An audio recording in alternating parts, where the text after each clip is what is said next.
people moving. They'll see it on TV and they don't realize how big it is until they see it. Yeah, yeah, definitely.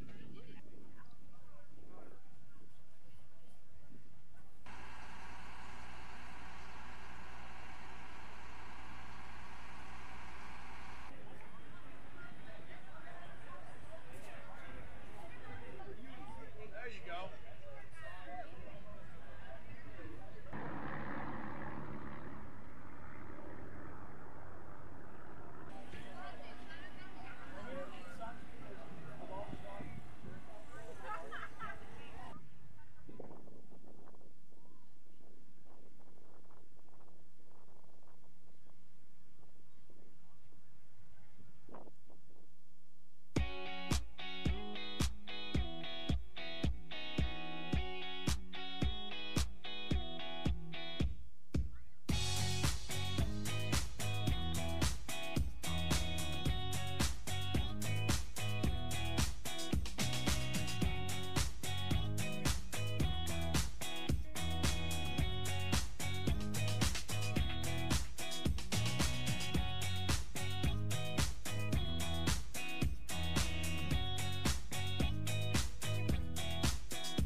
Our first annual art show. Today we have our middle school students that have been working all semester on art pieces, learning about different artists and different time periods, and this is their chance, it was their idea, to show off their art pieces to the community here at the Children's Home and also in the Volusia County School District. Our children here at Legacy Scholars have gone through things that other children may not have gone through, and so it allows them a voice, it allows them to express their emotions, and it allows them to find a sense of joy in starting and completing a task. Everything, almost everything, has a rainbow in it, and it shows people that you could be you without having to tell anyone. I like art because it helps me with my feelings and to calm me down. I think about my emotions through my art because I'll have like one emotion when I'm drawing it, and then one emotion when I'm looking at it, and then different emotions when other people see it, and it's like art is my movement. Legacy Scholars Academy is an awesome school for children here at the Children's Home and in our community. We're just blessed to have the support from Volusia County School District, and we're excited to showcase our art, hopefully not just this year, but years to come.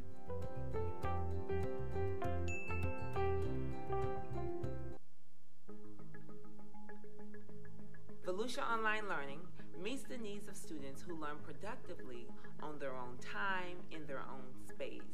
It's really flexible. You know, you can really do it at home, do it at school. It's easier. You can work at your own pace sometimes, and you can really get things done. They have access to highly qualified teachers who are available to assist them, to talk with them, and to get them motivated to complete their courses. I chose it because I wanted to graduate early, and that was an easy way for me to do classes that I needed for senior year. For students who have a lot of responsibilities like jobs and sports and other extracurricular activities, taking an online course will benefit you greatly because of the flexibility.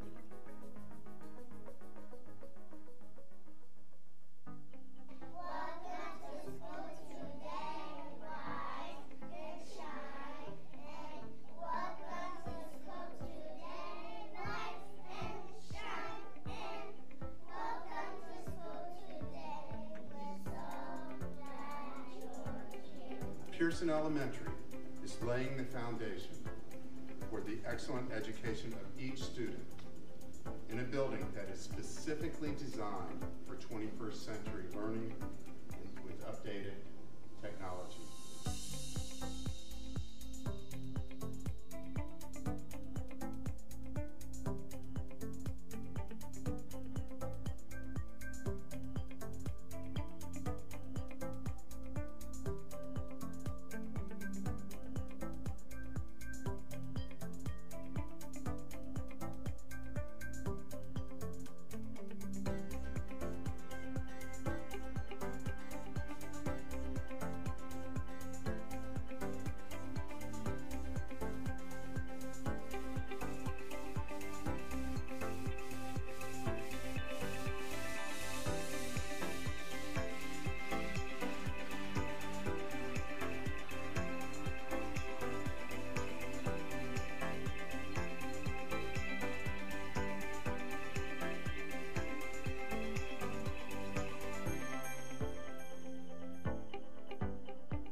I know that students have gotten to the point that they understand what I expect of them, that they buy into what I'm teaching them when they stop using excuses. First indicator of a student not buying into what I'm trying to teach them is when they always have an excuse, a reason why not. And when they quit using excuses and they start looking for solutions to the reason they're not doing things is when I know that they've bought into what I'm teaching them and they're trying to do the best they can to achieve that. His style is basically hands-on but hands-off at the same time. He doesn't give the kids the answers. He lets the kids struggle to figure things out. Just when they're at the point where they're frustrated, he pushes them a little bit more until they get the answer. He's always open to everything we have to say. To have a teacher like that in high school when you're like really growing up and you're really getting in the stage of learning so many different things, he's really someone to look up to. I've had students give me their college tassels, and that's incredibly humbling to know that you have that much of an impact, that they take the symbol of their success and they hand it to you upon graduation. It's pretty tough not to get out of bed in the morning and come and serve the next generation when the past one has really shown you how appreciative they are of what you've done.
They'll see it on TV and they don't realize how big it is until they see it in person. Yeah, definitely.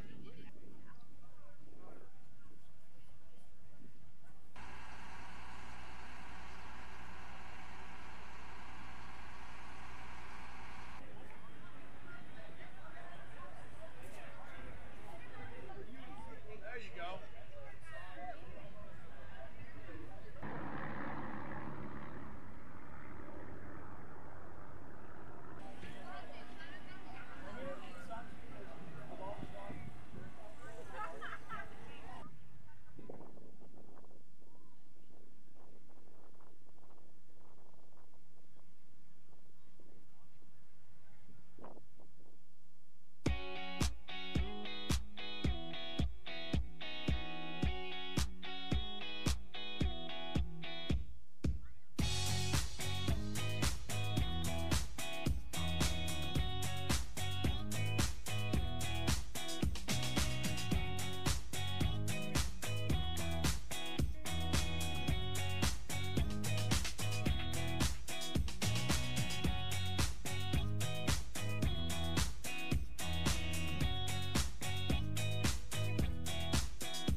our first annual art show.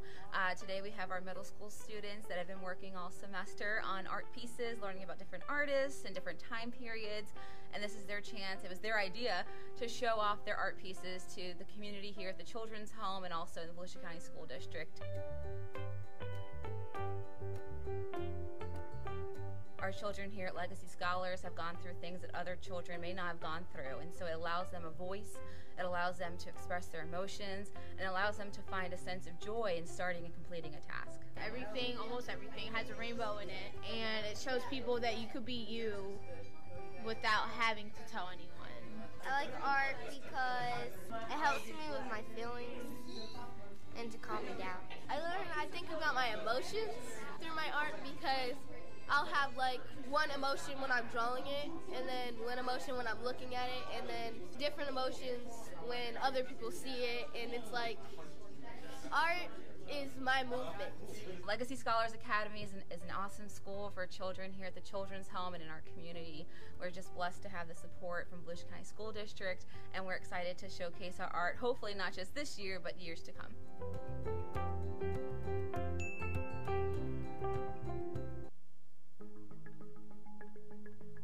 Volusia Online Learning meets the needs of students who learn productively on their own time, in their own space. It's really flexible. You know, you can really do it at home, do it at school. It's easier. You can work at your own pace sometimes, and you can really get things done. They have access to highly qualified teachers who are available to assist them, to talk with them, and to get them motivated to complete their courses. I chose it because I wanted to graduate early, and that was an easy way for me to do classes that I needed for senior year. For students who have a lot of responsibilities like jobs and sports and other extracurricular activities, taking an online course will benefit you greatly because of the flexibility.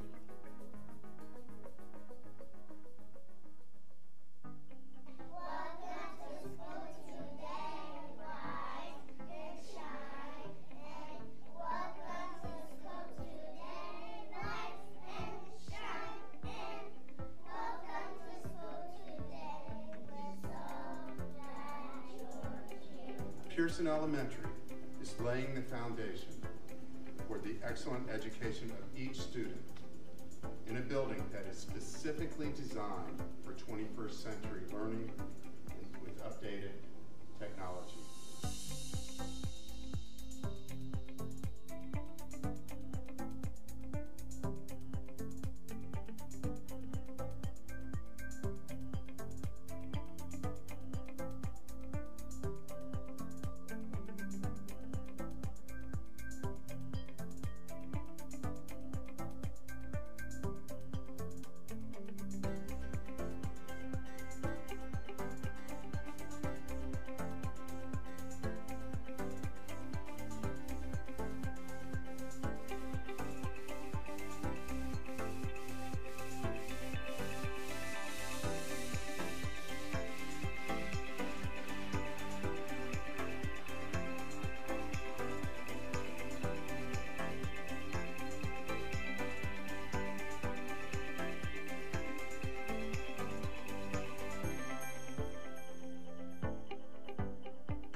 I know that students have gotten to the point that they understand what I expect of them, that they buy into what I'm teaching them when they stop using excuses. First indicator of a student not buying into what I'm trying to teach them is when they always have an excuse, a reason why not. And when they quit using excuses and they start looking for solutions to the reason they're not doing things is when I know that they've bought into what I'm teaching them and they're trying to do the best they can to achieve that. His style is basically hands-on but hands-off at the same time. He doesn't give the kids the answers.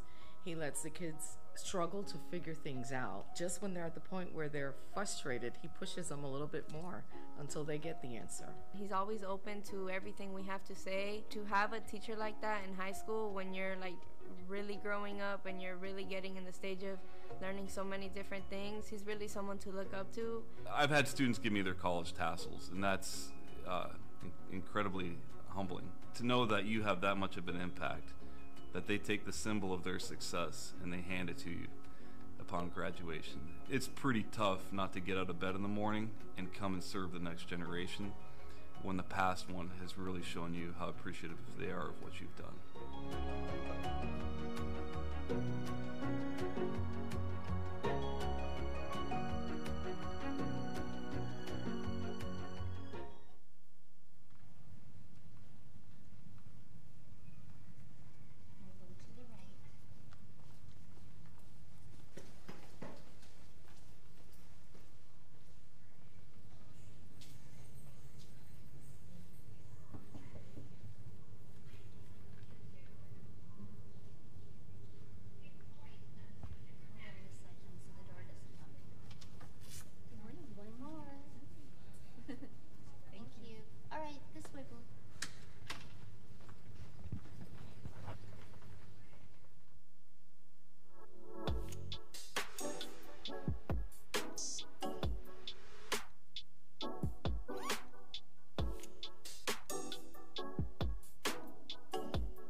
our first annual art show.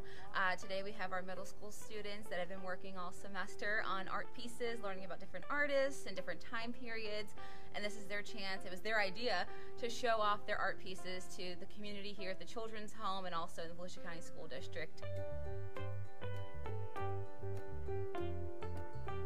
Our children here at Legacy Scholars have gone through things that other children may not have gone through, and so it allows them a voice, it allows them to express their emotions, and allows them to find a sense of joy in starting and completing a task. Everything, almost everything, has a rainbow in it, and it shows people that you could be you without having to tell anyone. I like art because it helps me with my feelings and to calm me down. I think about my emotions through my art because I'll have like one emotion when I'm drawing it, and then one emotion when I'm looking at it, and then different emotions when other people see it, and it's like art is my movement. Legacy Scholars Academy is an awesome school for children here at the Children's Home and in our community.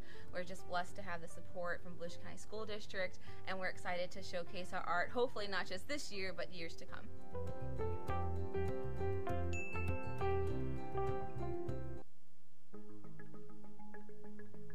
Volusia Online Learning meets the needs of students who learn productively on their own time, in their own space. It's really flexible. You know, you can really do it at home, do it at school.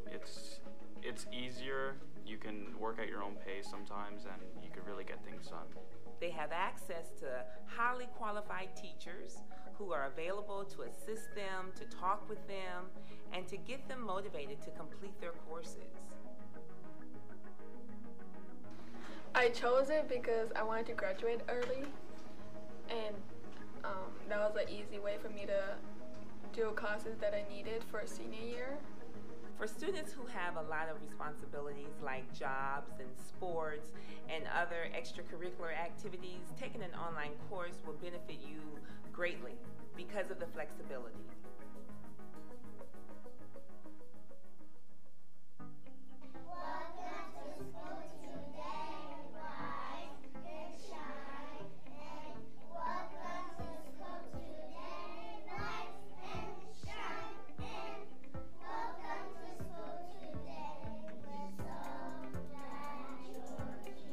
Pearson Elementary is laying the foundation for the excellent education of each student in a building that is specifically designed for 21st century learning and with updated technology.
I know that students have gotten to the point that they understand what I expect of them, that they buy into what I'm teaching them when they stop using excuses. First indicator of a student not buying into what I'm trying to teach them is when they always have an excuse, a reason why not. And when they quit using excuses and they start looking for solutions to the reason they're not doing things is when I know that they've bought into what I'm teaching them and they're trying to do the best they can to achieve that. His style is basically hands-on but hands-off at the same time. He doesn't give the kids the answers.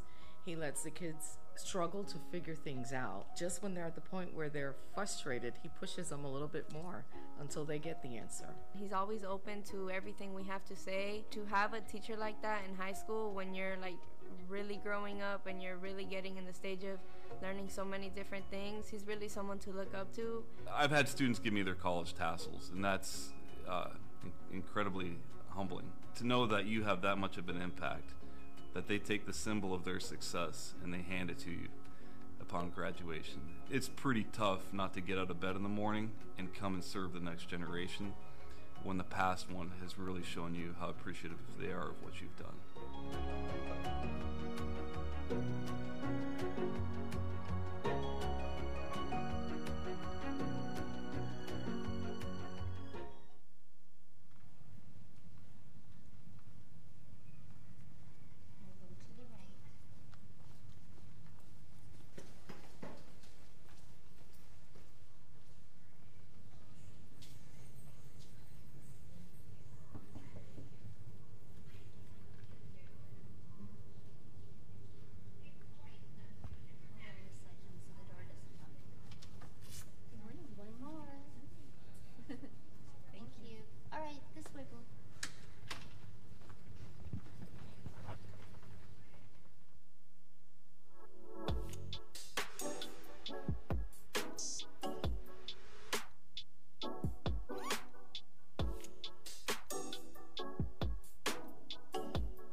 hosting our first annual art show.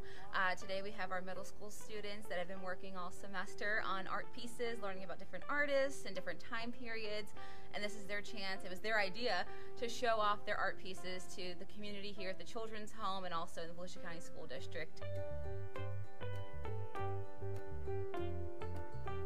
Our children here at Legacy Scholars have gone through things that other children may not have gone through, and so it allows them a voice, it allows them to express their emotions, and it allows them to find a sense of joy in starting and completing a task. Everything, almost everything, has a rainbow in it, and it shows people that you could be you without having to tell anyone.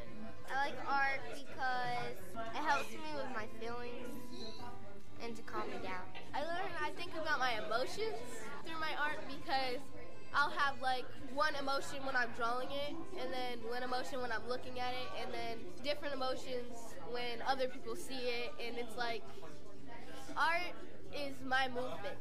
Legacy Scholars Academy is an awesome school for children here at the Children's Home and in our community. We're just blessed to have the support from Volusia County School District, and we're excited to showcase our art, hopefully not just this year, but years to come.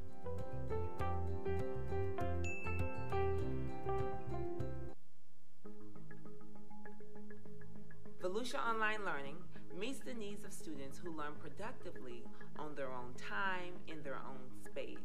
It's really flexible. You know, you can really do it at home, do it at school. It's easier. You can work at your own pace sometimes, and you can really get things done. They have access to highly qualified teachers who are available to assist them, to talk with them, and to get them motivated to complete their courses. I chose it because I wanted to graduate early, and that was an easy way for me to do classes that I needed for senior year. For students who have a lot of responsibilities like jobs and sports and other extracurricular activities, taking an online course will benefit you greatly because of the flexibility.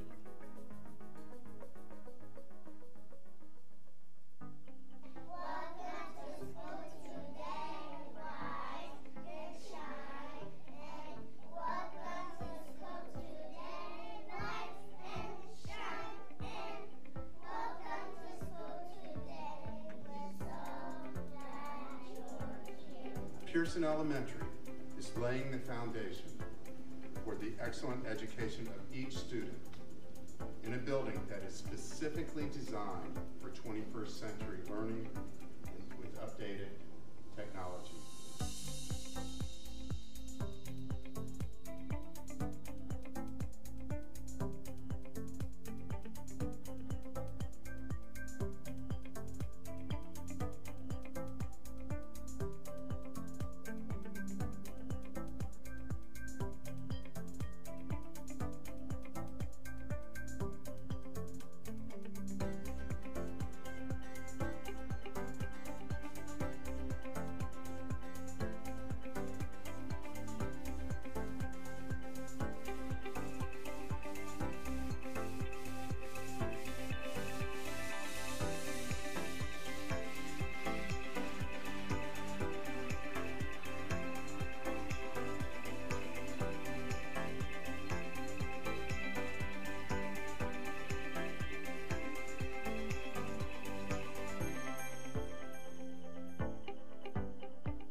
I know that students have gotten to the point that they understand what I expect of them, that they buy into what I'm teaching them when they stop using excuses. First indicator of a student not buying into what I'm trying to teach them is when they always have an excuse, a reason why not. And when they quit using excuses and they start looking for solutions to the reason they're not doing things is when I know that they've bought into what I'm teaching them and they're trying to do the best they can to achieve that. His style is basically hands-on but hands-off at the same time.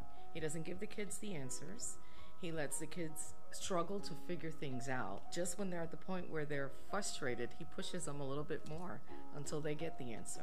He's always open to everything we have to say. To have a teacher like that in high school when you're like really growing up and you're really getting in the stage of learning so many different things, he's really someone to look up to. I've had students give me their college tassels, and that's incredibly humbling to know that you have that much of an impact, that they take the symbol of their success and they hand it to you upon graduation. It's pretty tough not to get out of bed in the morning and come and serve the next generation when the past one has really shown you how appreciative they are of what you've done.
They'll see it on TV and they don't realize how big it is for the theater. But yeah, definitely.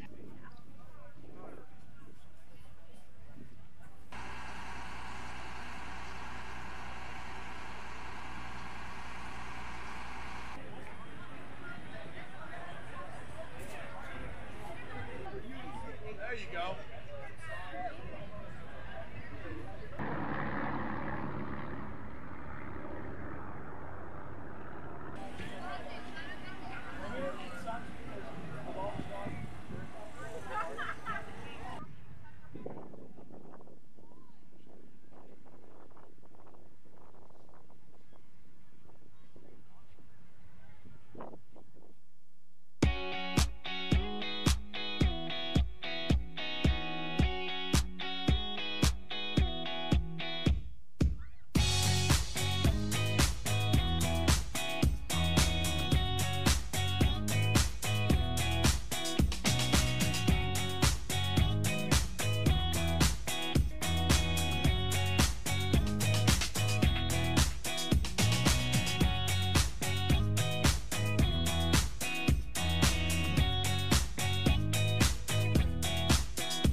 hosting our first annual art show. Today we have our middle school students that have been working all semester on art pieces, learning about different artists and different time periods, and this is their chance, it was their idea, to show off their art pieces to the community here at the Children's Home and also in the Volusia County School District. Our children here at Legacy Scholars have gone through things that other children may not have gone through, and so it allows them a voice, it allows them to express their emotions, and it allows them to find a sense of joy in starting and completing a task. Everything, almost everything, has a rainbow in it, and it shows people that you could be you without having to tell anyone. I like art because it helps me with my feelings and to calm me down. I think about my emotions through my art because I'll have like one emotion when I'm drawing it, and then one emotion when I'm looking at it, and then different emotions when other people see it, and it's like art is my movement. Legacy Scholars Academy is an awesome school for children here at the Children's Home and in our community. We're just blessed to have the support from Volusia County School District, and we're excited to showcase our art, hopefully not just this year, but years to come.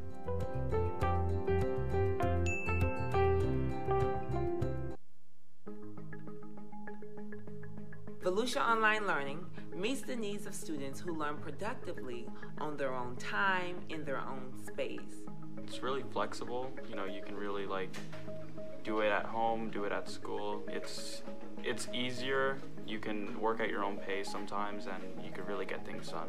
They have access to highly qualified teachers who are available to assist them, to talk with them, and to get them motivated to complete their courses.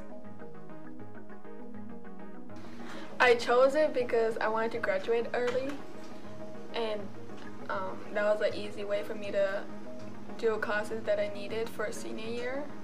For students who have a lot of responsibilities like jobs and sports and other extracurricular activities, taking an online course will benefit you greatly because of the flexibility.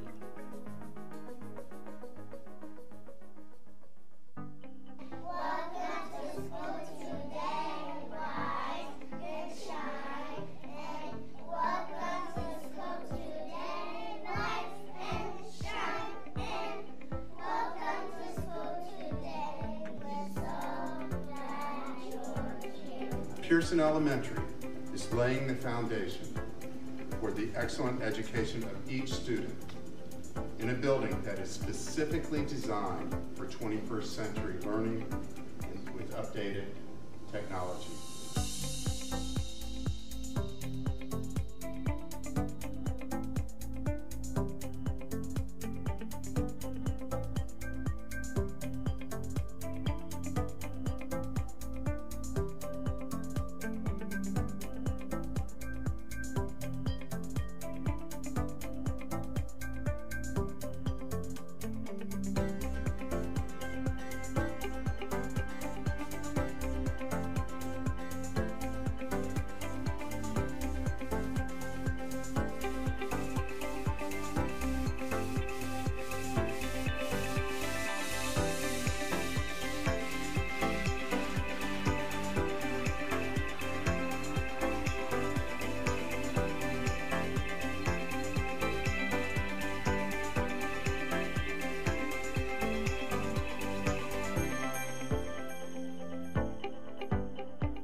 I know that students have gotten to the point that they understand what I expect of them, that they buy into what I'm teaching them when they stop using excuses. First indicator of a student not buying into what I'm trying to teach them is when they always have an excuse, a reason why not. And when they quit using excuses and they start looking for solutions to the reason they're not doing things is when I know that they've bought into what I'm teaching them and they're trying to do the best they can to achieve that. His style is basically hands-on but hands-off at the same time.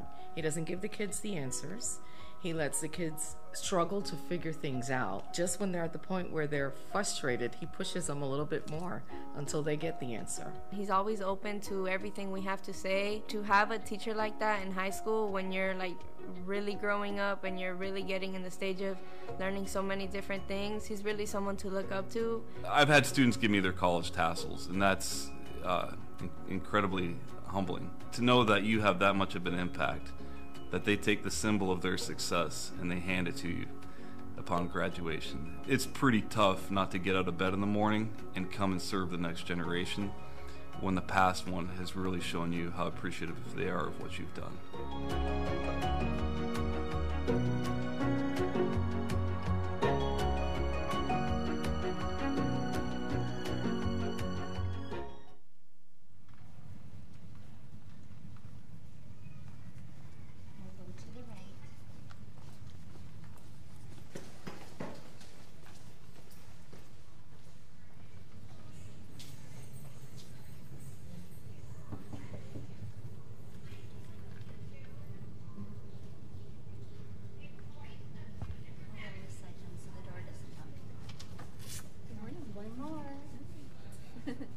Thank you.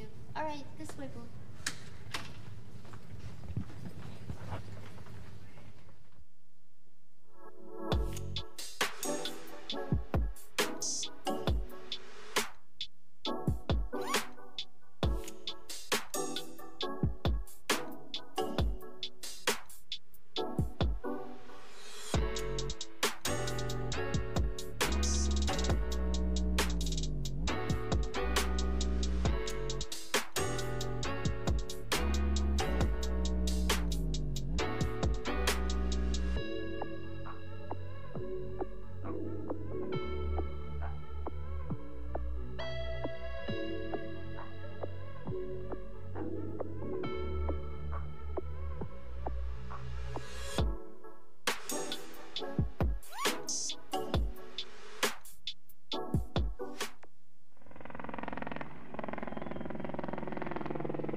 Yeah, most people they'll see it on TV and they don't realize how big it is for the theater person. Yeah, definitely.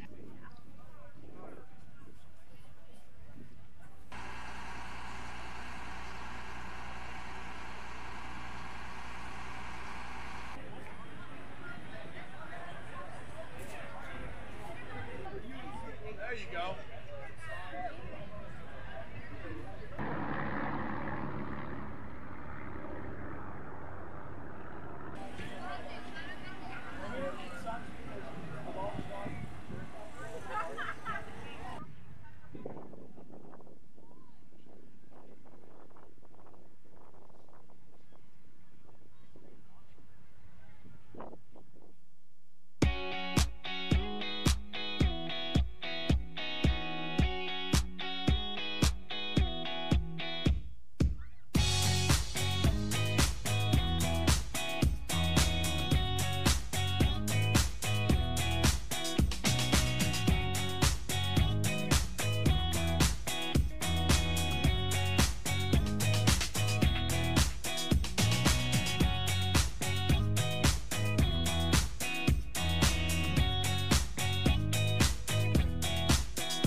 hosting our first annual art show. Today we have our middle school students that have been working all semester on art pieces, learning about different artists and different time periods, and this is their chance, it was their idea, to show off their art pieces to the community here at the Children's Home and also in the Volusia County School District. Our children here at Legacy Scholars have gone through things that other children may not have gone through, and so it allows them a voice, it allows them to express their emotions, and it allows them to find a sense of joy in starting and completing a task. Everything, almost everything, has a rainbow in it, and it shows people that you could be you without having to tell anyone. I like art because it helps me with my feelings and to calm me down. I think about my emotions through my art because I'll have like one emotion when I'm drawing it, and then one emotion when I'm looking at it, and then different emotions when other people see it, and it's like art is my movement.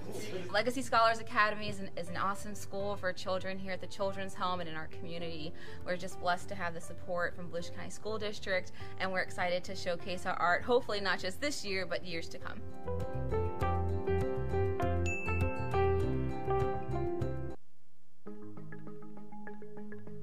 Volusia Online Learning meets the needs of students who learn productively on their own time, in their own space. It's really flexible. You know, you can really do it at home, do it at school. It's easier. You can work at your own pace sometimes, and you can really get things done. They have access to highly qualified teachers who are available to assist them, to talk with them, and to get them motivated to complete their courses. I chose it because I wanted to graduate early, and that was an easy way for me to do classes that I needed for senior year.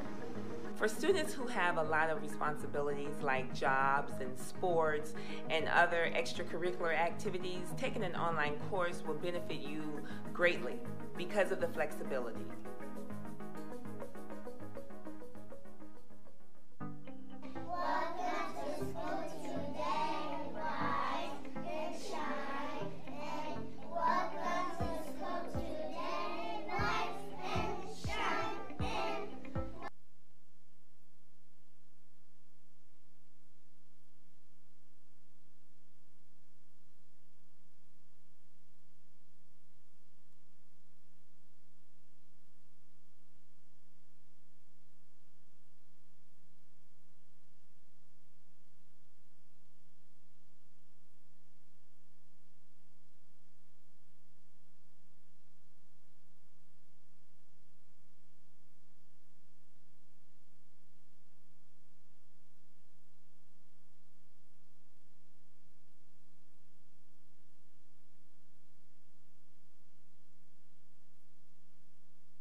Allegiance to the flag. I pledge allegiance to the flag of the United States of America and to the republic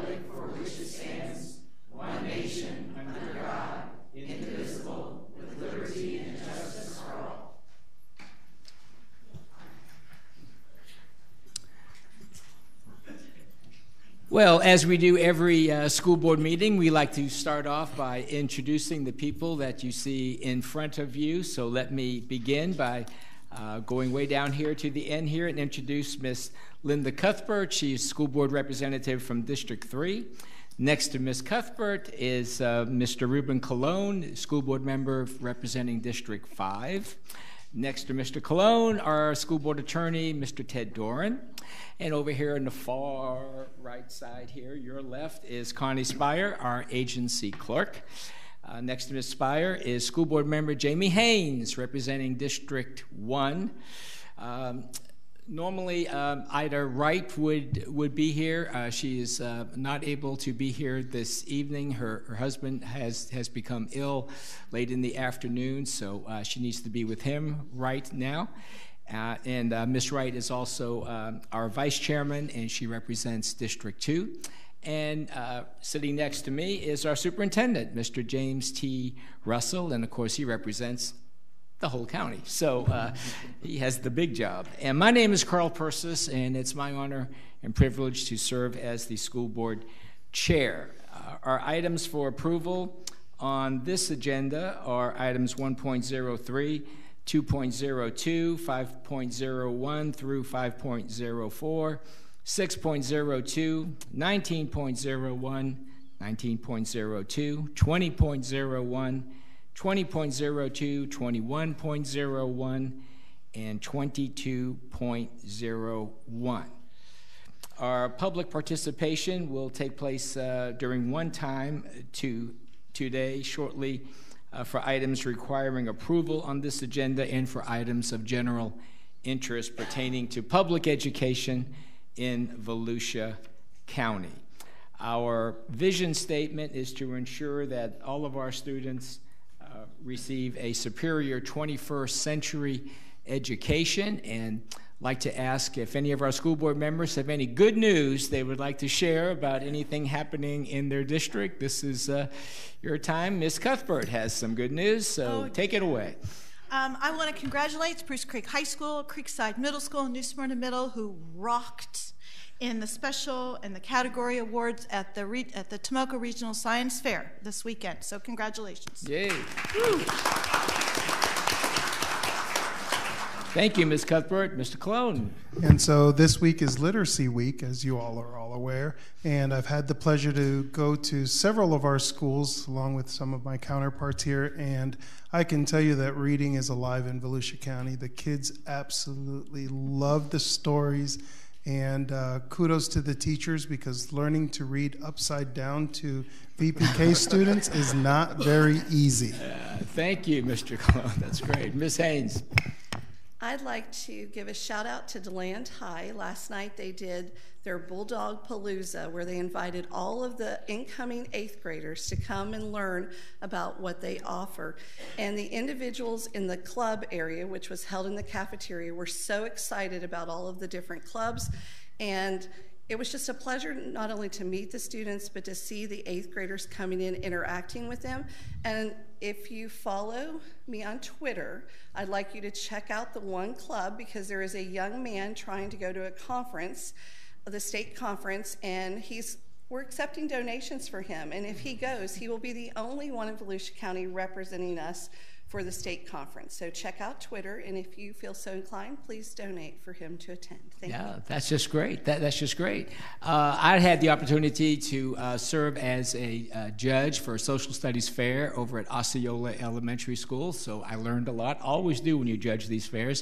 And the last thing was I was a judge at the spelling bee at Tomoka Elementary School, and it's a good thing I had the words in front of me, because I would have been out on the first round. But anyway, it's always great to see all the wonderful things our kids are doing and our teachers at our Volusia County schools.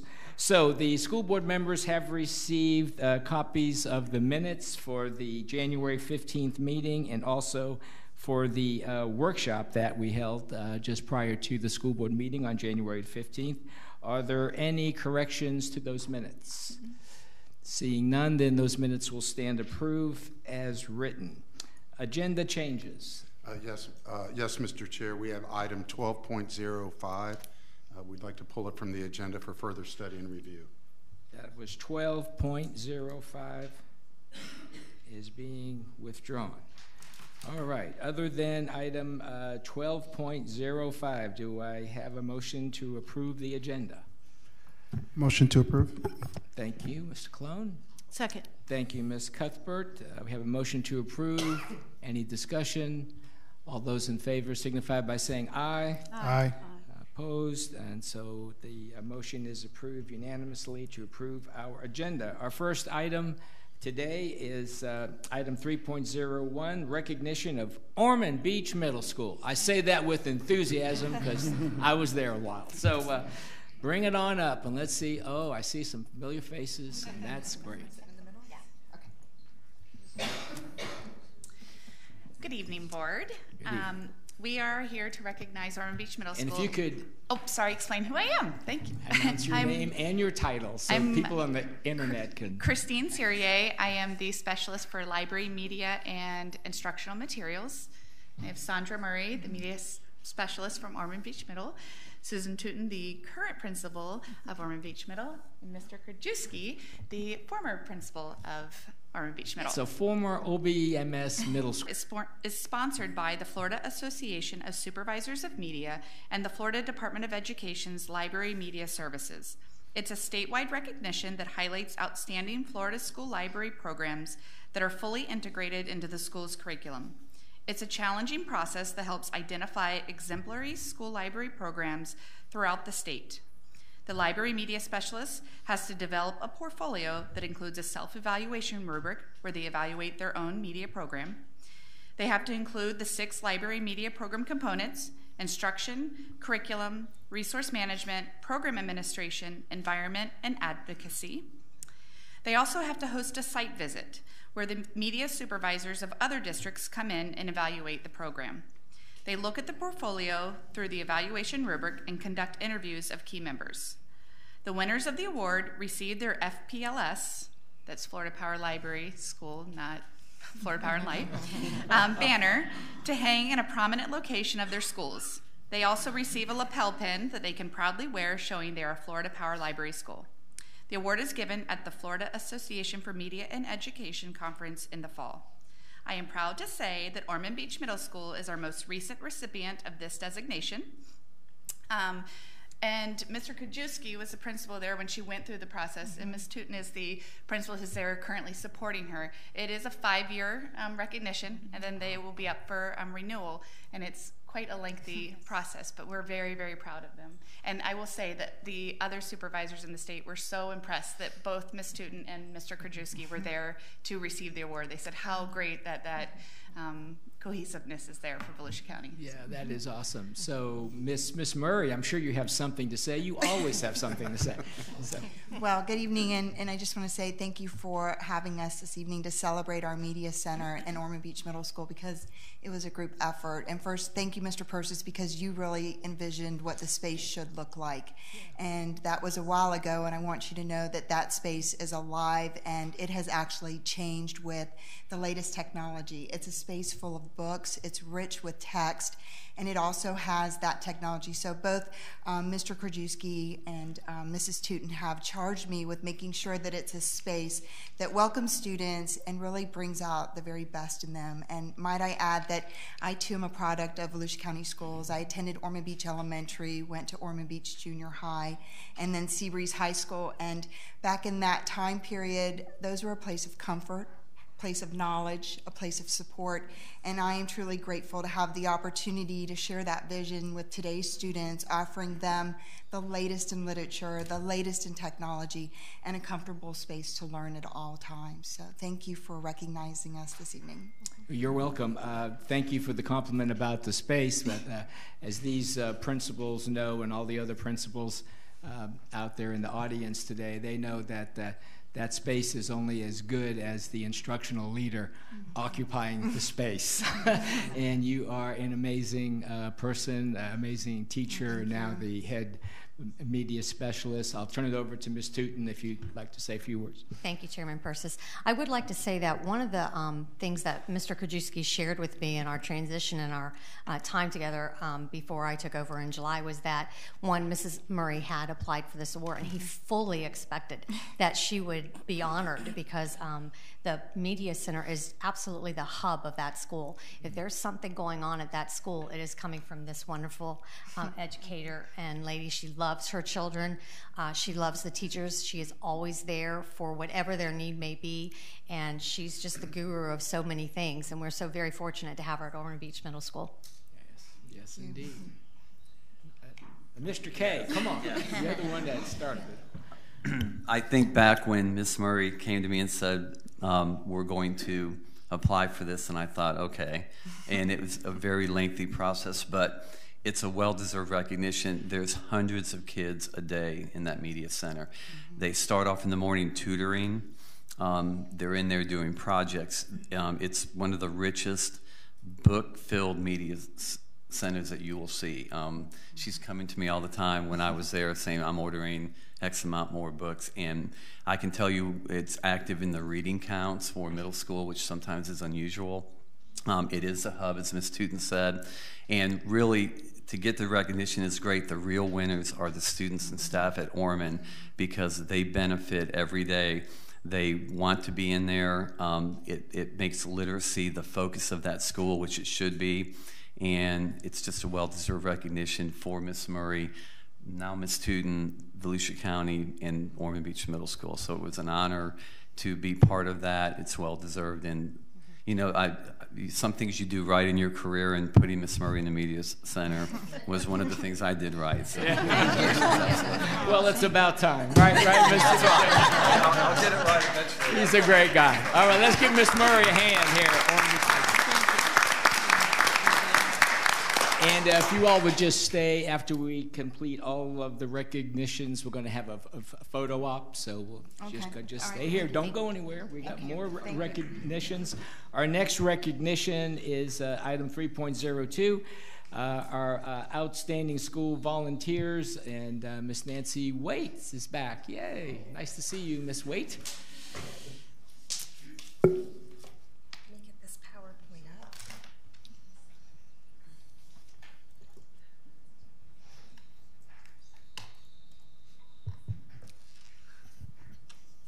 I really don't like this camera.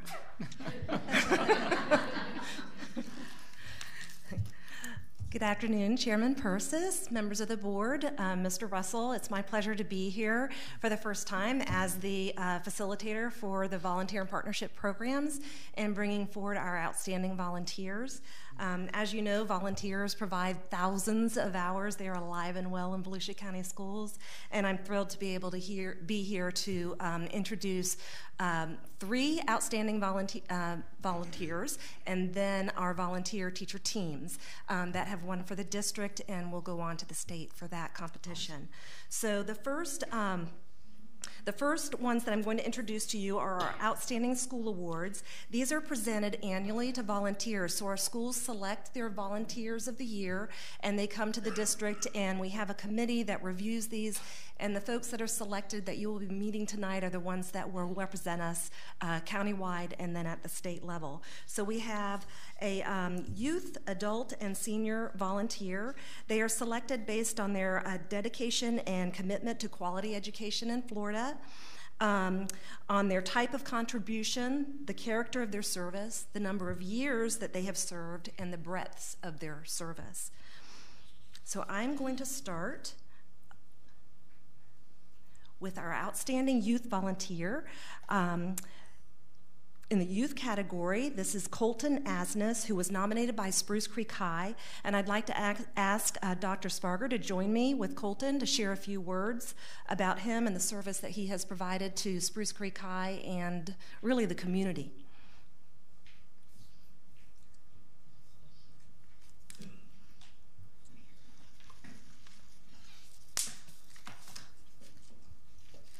Hello, Chairman Persis, members of the board, Mr. Russell.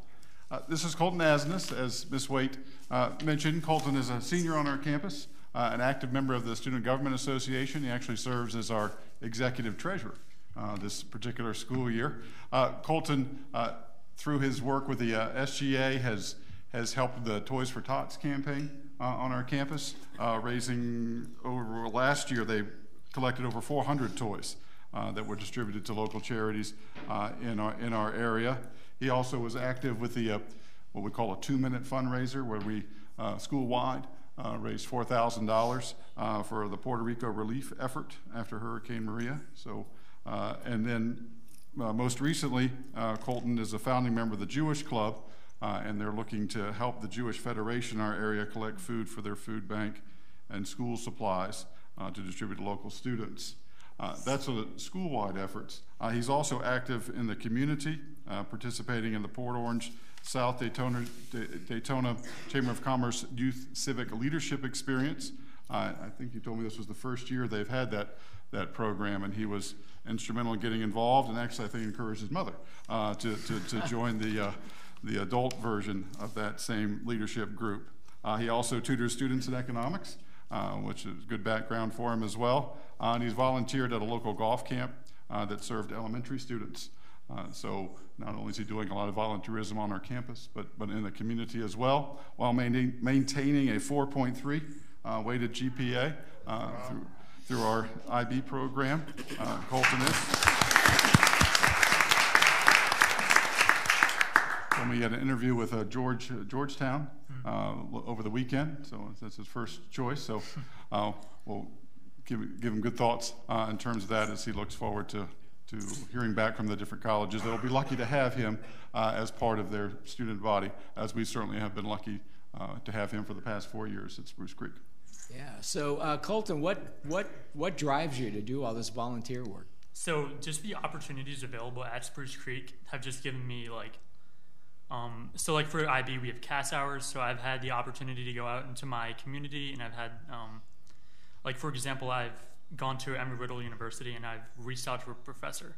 So what drives me is just being able to help other people in the community and seeing their reactions when I shake their hands. Satisfaction. Huh? Right. Yeah, it's great. Yeah, that's just great. Okay, well, let's give it up for Colton here. He's a fantastic student. On behalf of the school board, I'd like to present to you this certificate for being selected as Outstanding Volunteer of the Year. We also have a trophy for you and a pin. And remember to please stick around. Stick around. We'll take a photo later. Yes.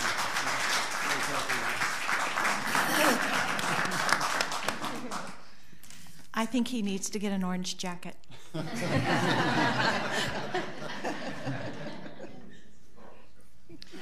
Our next Outstanding Volunteer Award is in the adult category, and this volunteer was nominated by Seabreeze High, and the winner is Miss Kelly Coffer. And I'd like to invite Mr. Joe Rawlings and Chris Palau, who is the volunteer coordinator at Seabreeze, to join me.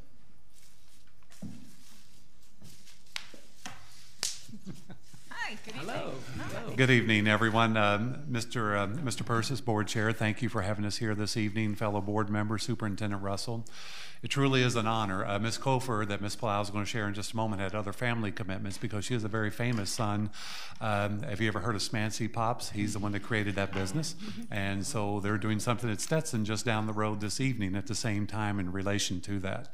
But thank you for having us here this evening. Ms. Kofer does tremendous things for us at Seabreeze High School, as you'll find out in just a moment. But also this lovely young lady to my left, I just want to acknowledge her while she's here. She's the voice of Seabreeze High School when you walk on our campus. She's the woman at the front desk, and she's the reason why we have such great relationships and are known as the Seabreeze family, because of that comforting feeling when you get in and she's the first person that greets you. And she's also our volunteer coordinator and just does a tremendous job, and she runs our front office better than it ever has been in the past. And so we're very fortunate to have her here. So I would like to now turn it over to her so she can say a few words on Ms. Kofer's behalf and just share with everyone some of the things that Ms. Kofer has done for Seabreeze High School. If you would introduce yourself again, please. Yes. Hi, I'm Chris Palau. I'm office specialist and volunteer coordinator, and thank you. Kelly did apologize greatly for being unable to attend. Her son is quite the entrepreneur. Started Smashy Pops at 11 years old, and he is actually giving college students information on how to become an entrepreneur. Kelly's been volunteering in the school system for Volusia for over 10 years. Her effort in her son's elementary, middle, and high school are typically 20-plus hours each a week, including over the summer. For over the 200 students in the instrumental program and the 150 ACE students and all the students, families, and staff who have attended events that Kelly has been kind enough to volunteer for her efforts and support made her invaluable volunteer for Seabreeze High School and anywhere she's able to help. Kelly's been solely responsible for the advertisement, organization of, and creating opportunities for the Seabreeze instrumental students, such as music festivals and the Paddles and Pups event, to help get these students to London so they could perform in the London New Year Day Parade and the Gala Concert Series. The program needed to raise close to $75,000 to reduce the cost for students, and with Kelly's effort, she was able to single-handedly create ideas that not only met those program goals, but exceeded it. She's been invaluable also for the new Cambridge ACE program. She started the Badges and Board Short fundraiser, has volunteered as parent contact for the charity golf tournament, handles all the printing advertising of ACE events, coordinated in school barbecues, Secret Santa, Thanksgiving's dinner, and other ACE events. Because of Kelly, the ACE donations this year have more than quadrupled. Seabreeze would be a very different place without Kelly, and we really thank you for choosing her as Volunteer of the Year. Yay. All right.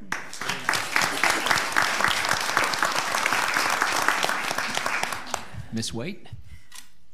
Mr. Rawlings and Chris, I want to present the certificate that you can share with Kelly on behalf of the school board for being selected as the Outstanding Volunteer of the Year. And I also have a pin and a trophy for her as well. Thank you. So, thank you. Thank you all. Thank you all again. And please stick around for the photo. All right. Ms. Waite? Yes. The next Outstanding Volunteer Award is in the senior category, and she has a little pep rally going on here tonight.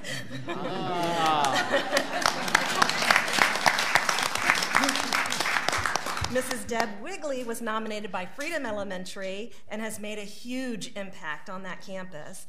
Mrs. Wigley, please join me along with Freedom Elementary Principal Mrs. Walker and anyone else that wants to come up and say something about Ms. Wigley so that the board can hear about all the fantastic, tireless things that she does to assist students. Thank you, Ms. Walker.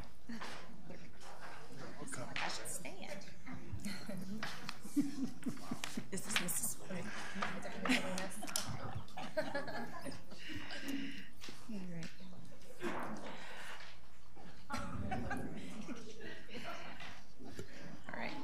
I wish everybody in the internet could see this right now. 1, 2, 3, 4, 5 people standing up here, and Miss Wigley sitting, and I think the board meeting just got longer, but that's okay. Go ahead.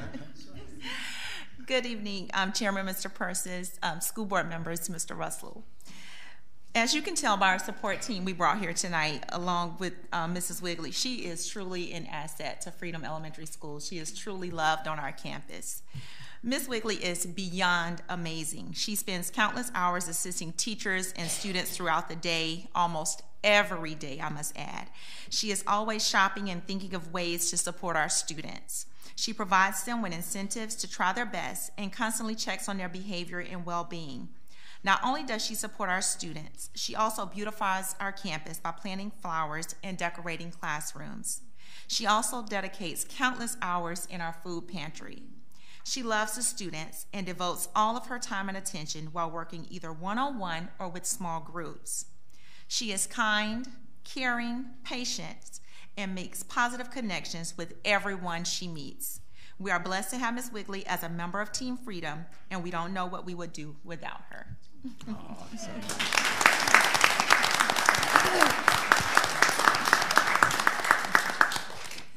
Thank you. You're welcome. Ms. Wigley, would you like to say something? Just pull that microphone, and there you go. Pull it closer to you.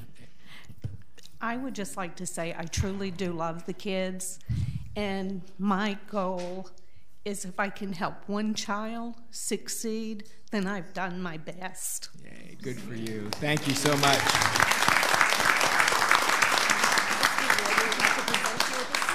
Recognizing you as our outstanding senior volunteer, and we also have a trophy for you and a pen as well. Thank you.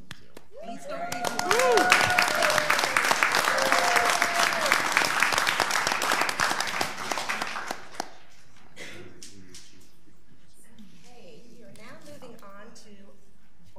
Yes, we're ready. Our outstanding teacher volunteer teams.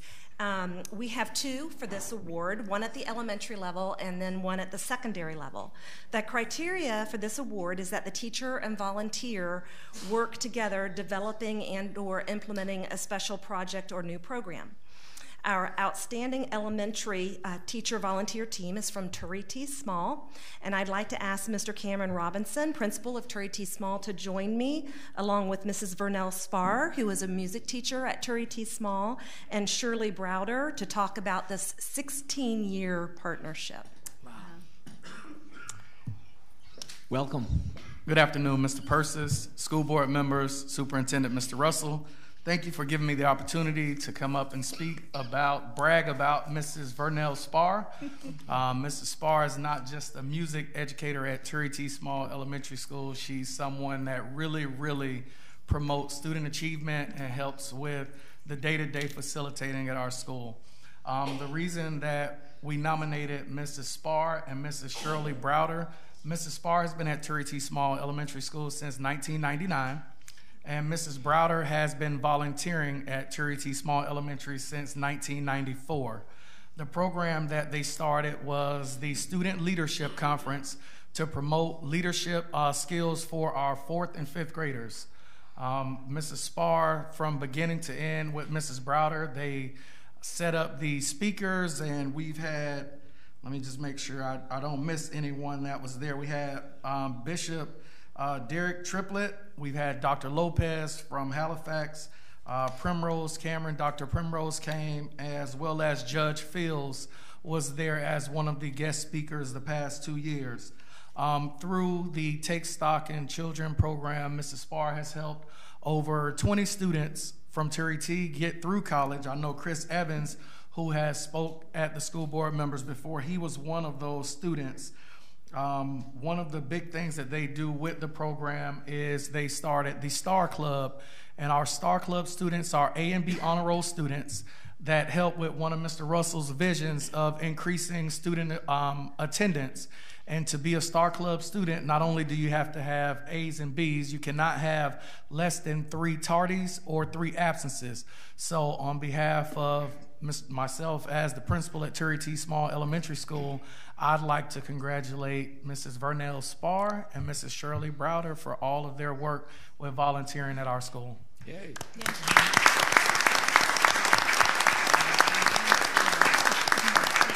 Mrs. Spar is never really lost for words, but today she's deciding not to speak.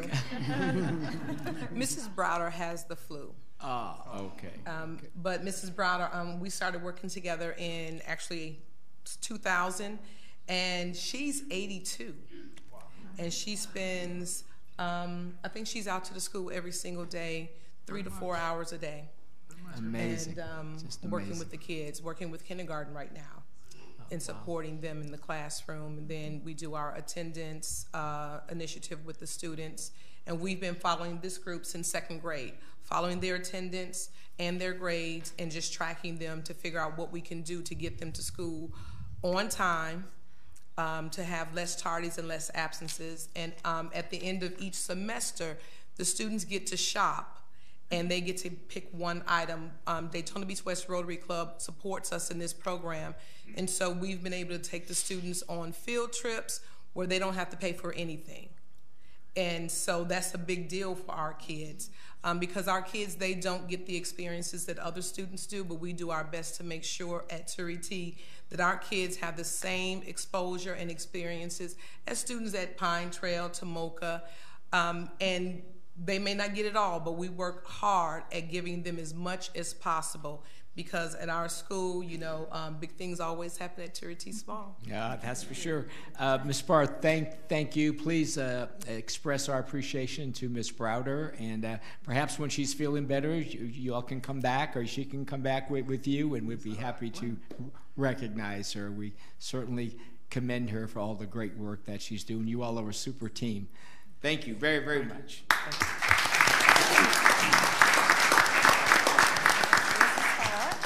Certificate for you and Mrs. Browder as well, and pins for you, and congratulations on being Volusia's outstanding volunteer team. Congratulations.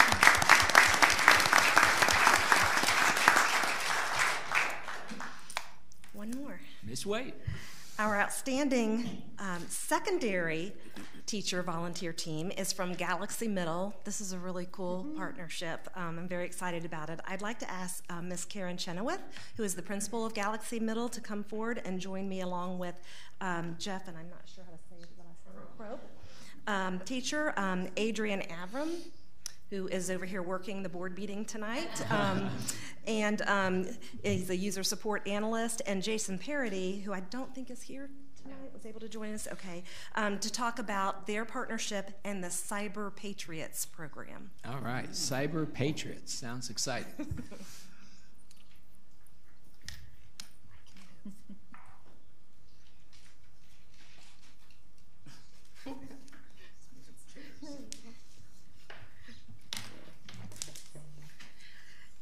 Good evening, Chairman Persis, school board members, and Superintendent Russell. Thank you so much for this opportunity tonight to recognize our outstanding volunteer team at Galaxy Middle School. Mr. Jeffrey Krob, one of our STEM teachers, Mr. Adrian Avram, our user support analyst, and Mr. Jason Parodi, a STEM parent who is unable to be here this evening, have worked over the last 3 years to organize and implement a student competition called Cyber Patriots. This was started under a previous principal, now Area Superintendent Patty Core, so I'm happy that she's here tonight to be able to see this as well. Mr. Crow, Mr. Avram, and Mr. Parodi modeled technological skills and worked with students to research issues they might encounter if they pursued careers in cybersecurity or another STEM-related field. Students practiced finding solutions to these problems as they worked twice a week in labs to become proficient identifying vulnerabilities, eliminating threats, and securing different operating systems like Windows 10 and Linux. Last year, Galaxy Middle School Cyber Patriot team placed 3rd overall in the state of Florida competition. So far this year, we've completed 3 rounds and have been invited to compete in the semifinal round this Friday. Mr. Russell, you're going to want to hire these kids one day. We have jobs. Exactly. Not trying to move Mr. Avram out of his job, but That's all good. Mr. Crow, Mr. Avram, and Mr. Parodi have inspired our students with this experience. On behalf of Galaxy Middle School, we appreciate their dedication and their commitment to being all in. Outstanding, yes.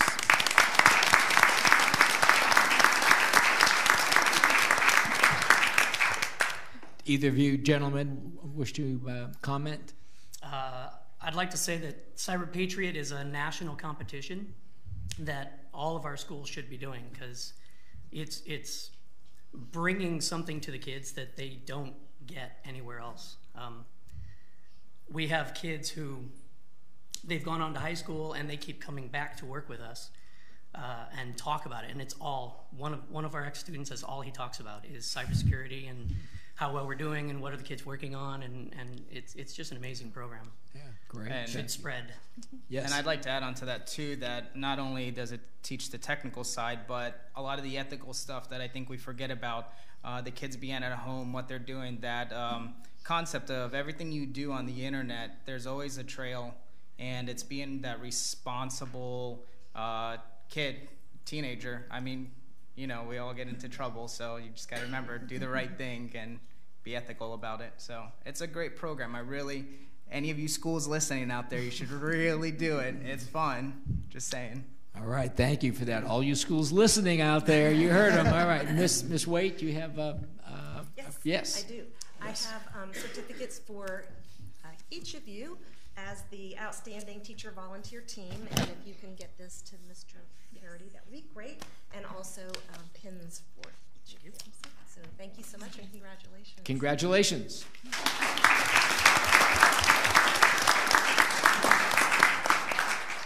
Comment. Chairman yes, Persis, Ms. Cuthbert. If the teachers or schools listening, how do they get involved? What should they do? Should they call you? Contact me, Jeff Crow. Okay, we'll get a hold of Ms. Chenoweth first. We're also competing this Friday, and you're all invited to come watch. Where? It's in our media center. Okay. It will start around 10 in the morning, and the kids sit in front of computers for 6 straight hours during this competition, and they do it. It's crazy that they don't get tired of it, and they just keep plugging away. Wow. Thank you. Thank you, everyone. Thank you again. Okay, at this time, we're going to take about a 5-minute break as we take some photographs. So let's begin with Ormond Beach Middle School. I think they were first. And have them come right out here.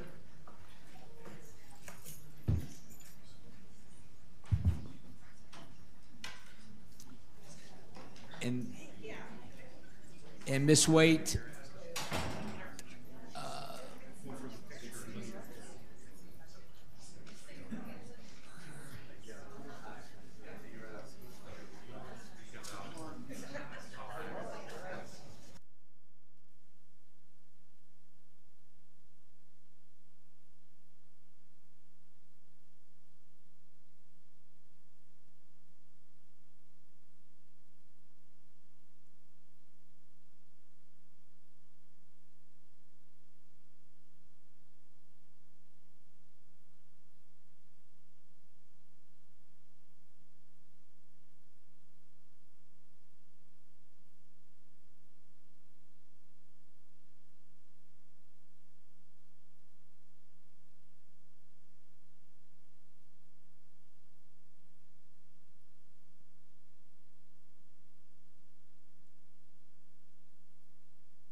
We're going to be starting our meeting here in just 1 minute. 1 minute. So everyone please find their seats.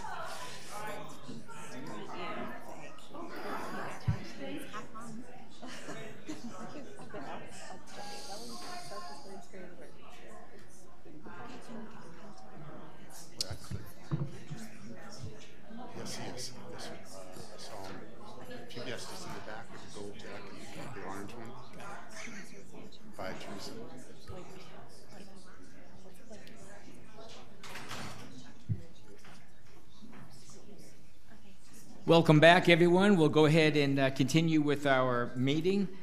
The next item is item 4.01, public participation. Kelly, do we have any cards? We don't have any cards, so we will end public participation and move on to item 5.01, resolution recognizing some of our favorite people, our school crossing guards. And I believe Mr. Moyer is here. And Sheriff Chitwood is here. Governor DeSantis couldn't make it tonight, but he would have loved to have been here, I'm sure. And let's see, we have quite a few people in the audience. This is great.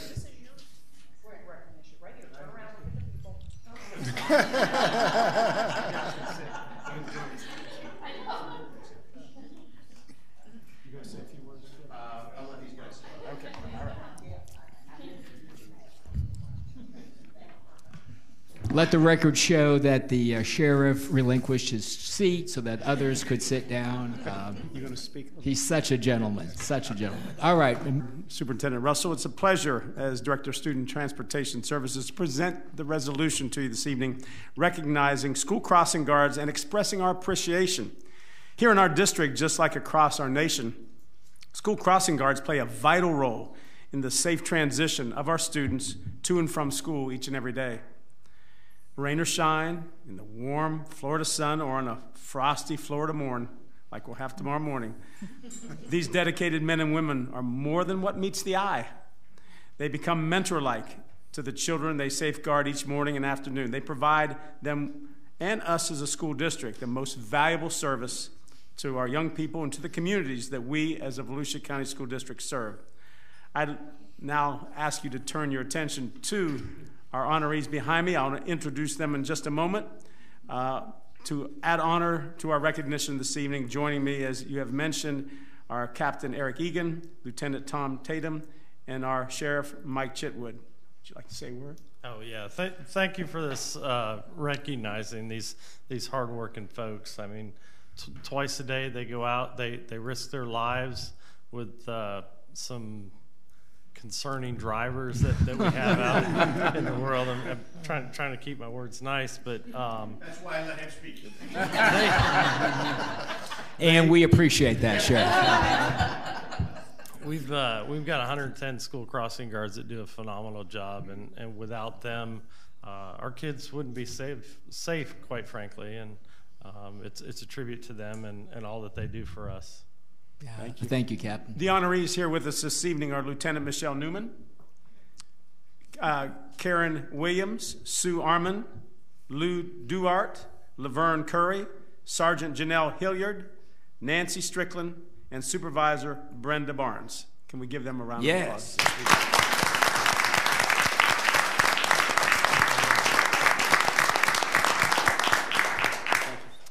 Thank you so much. Is there any of the crossing guards that would like to say anything? Please, please, come on, come on. You all talk to children all day long. We're all happy to be out there every day. Sometimes it's very. If you could just come forward and just tell me. State your name and your address. State your name. We don't need your address, but if you would be kind enough to state your name. No, I'm not giving my address. No, just state your name, that's all. I am Laverne Curry. I've been a school crossing guard for the last 7 years after I retired for 35 years with the county. It is definitely an interesting and intriguing job that we have to do. As you said, we have to deal with motorists, children, adults, and disabled people as well. We cross everyone. We don't just cross kids. We cross everybody. And we do have people that tell us, I don't want you crossing me, so we don't. But in all, it's a good job. It's a fairly interesting job. And you learn to bite your tongue. I'm sure you do. Thank you. Is there anyone else that would like to? Did you say you wanted to? Okay. I guess you don't want to. Well, let's give them a nice round of applause again for all that they do. So, Mr. Superintendent. Don't leave. We want to take a picture once we're through. Yeah. The superintendent recommends approval of Resolution 2019-04, recognizing school crossing guards. You've heard the recommendation. Do I have a motion? Mr. Chairman, I make a motion that we accept this resolution for our crossing guards for the year 2019. Thank you, Ms. Cuthbert. Do I have a second? I second it. Ms. Haynes, thank you for the second. Any discussion? All those in favor signify by saying aye. Aye. All those opposed? The motion passes unanimously. Thank you. And Thank crossing you. guards, and everybody just stay. Mr. Aiken, just have them stay. Yeah, we're going to do the other resolutions. And our next one is for Resolution 502, recognizing February 2019 as African American History Month. And who do we have? Nick? Nick Prince. Yes, you're here. So, Mr. Prince, welcome. Good evening, Mr. Chairman, Board, Mr. Russell, Superintendent. My name is Nick Prince. I am one of the Minority Achievement Specialists. Jose Rivera, the other Minority Achievement Specialist. Hello, Jose. It is my great pleasure to request that you will approve this resolution for African American History Month for February. We know that we serve roughly 10,000 students, about 16% of our population, African American population. But what I'm more proud of is that this county has committed itself to a multicultural responsive curriculum. And you have shown that in both big and small ways. For example, you hired the two of us. But also a few years ago, when we would have the African American History Resolution, we would do that sometimes late in February, sometimes we get to it. For the past few years, you've shown your commitment by making sure that it happens when it's supposed to. And that is where I know that there is a dedication here. So I am requesting that you will approve our African American History Month for resolution this year. Thank you, sir. Jose, did you want to add anything? Just that, again, thank you for your support. I know that as a district, we continue to make strides and we're pushing in the right direction, and that's obvious in the things that we see in the schools, the efforts that the schools are taking to engage their students. Some of the schools are inviting us out to read to the students and things like that. That's a great opportunity. So again, thank you and appreciate all the efforts. And year round, not just in February, and we appreciate that. We like that, yeah.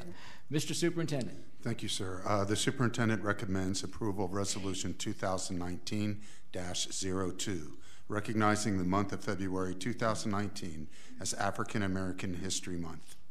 Thank you. You've heard the recommendation. Do I have a motion? I will make a motion that we accept. Thank you, Mr. Resolution. Colon, for the motion. Do I have a second? Ms. Cuthbert seconds the motion. Any discussion? All those in favor signify by saying aye. Aye. Aye. All those opposed, and the motion carries unanimously. Congratulations and Thank thank you. you.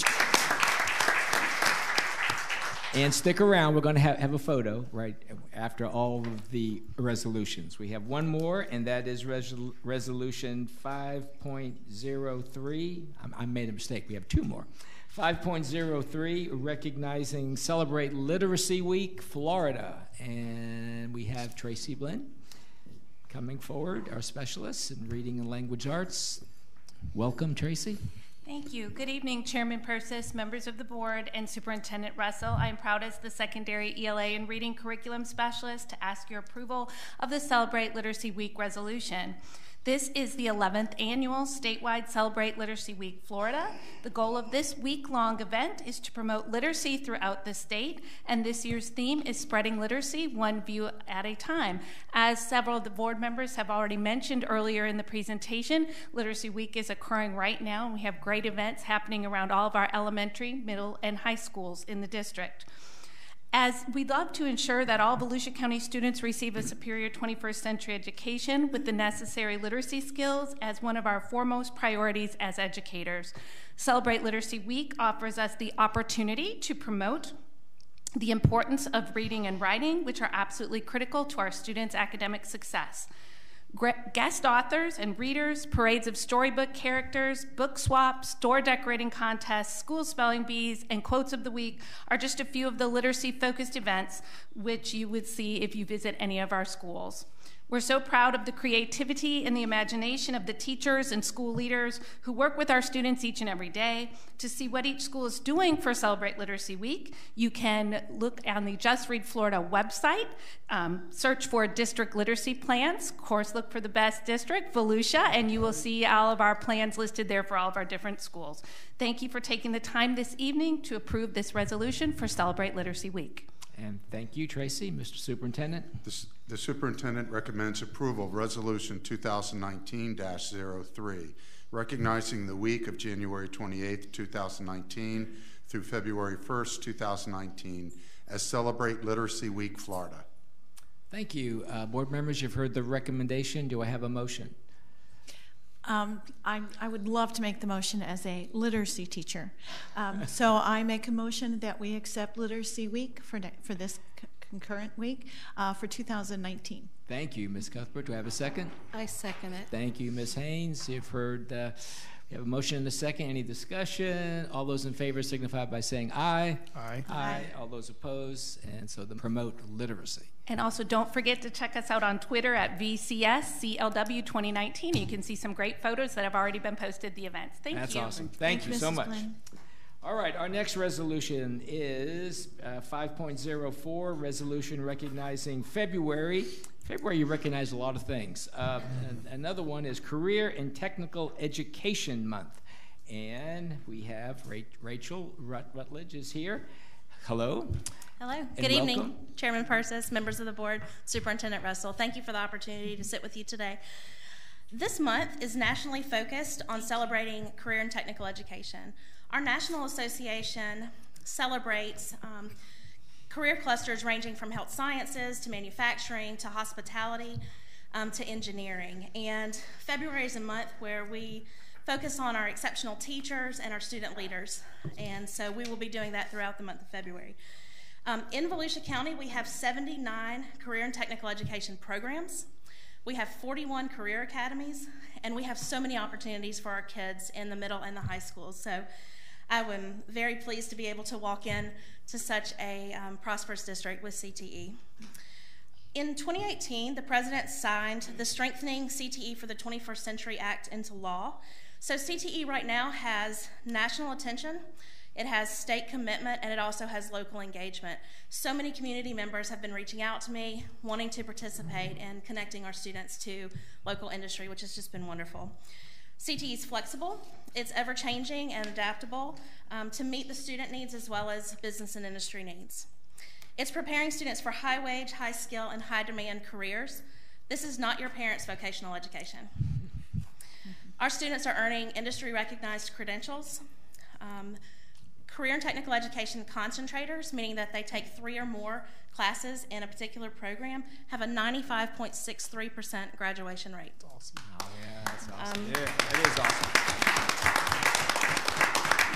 CTE provides relevance for our kids in the core content, and it is available for all kids. So I very much appreciate the chance to talk with you today, and thank you in advance for proclaiming February as CTE month.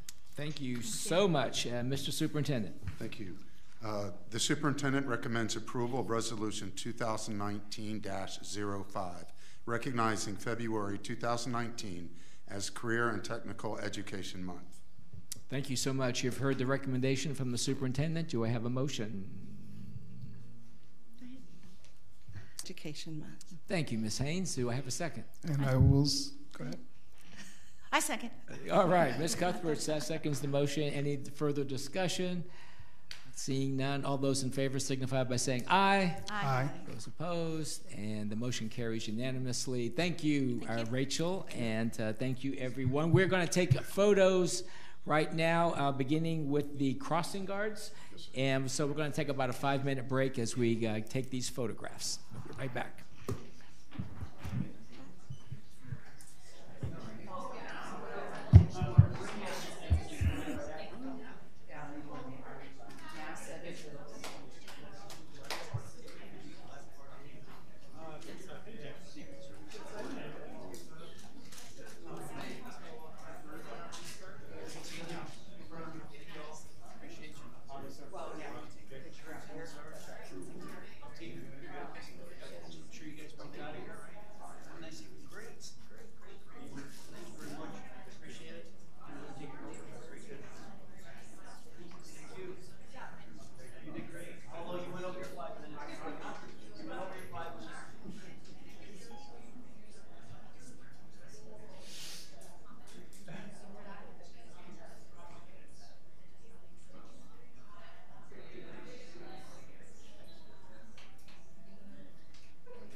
Okay, we are calling the meeting back to order. Appreciate everyone hanging in there with us.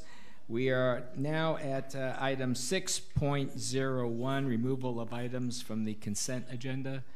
And do we have any items from board members wish to remove?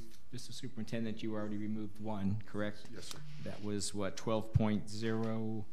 12.05 was removed. So that leaves us with the remaining consent agenda items. Do I have a motion to approve the consent agenda minus item 12.05? Mr. Chairman, I move that we accept the amended consent agenda. Thank you, Ms. Cuthbert. Do I have a second? I will second that. Thank you, Mr. Colon. Any further discussion on that? Seeing none, all those in favor signify by saying aye. Aye. All those opposed, and the motion passes unanimously. Anybody want to comment about anything that we just passed on the consent agenda? Okay. Then our next item is item 16.01, Superintendent's announcements. Thank you, Mr. Chair.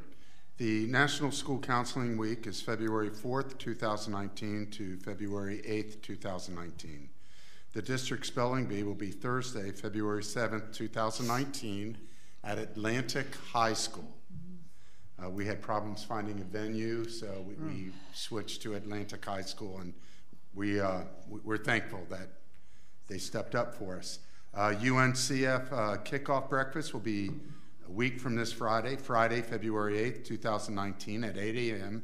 at Bethune-Cookman University.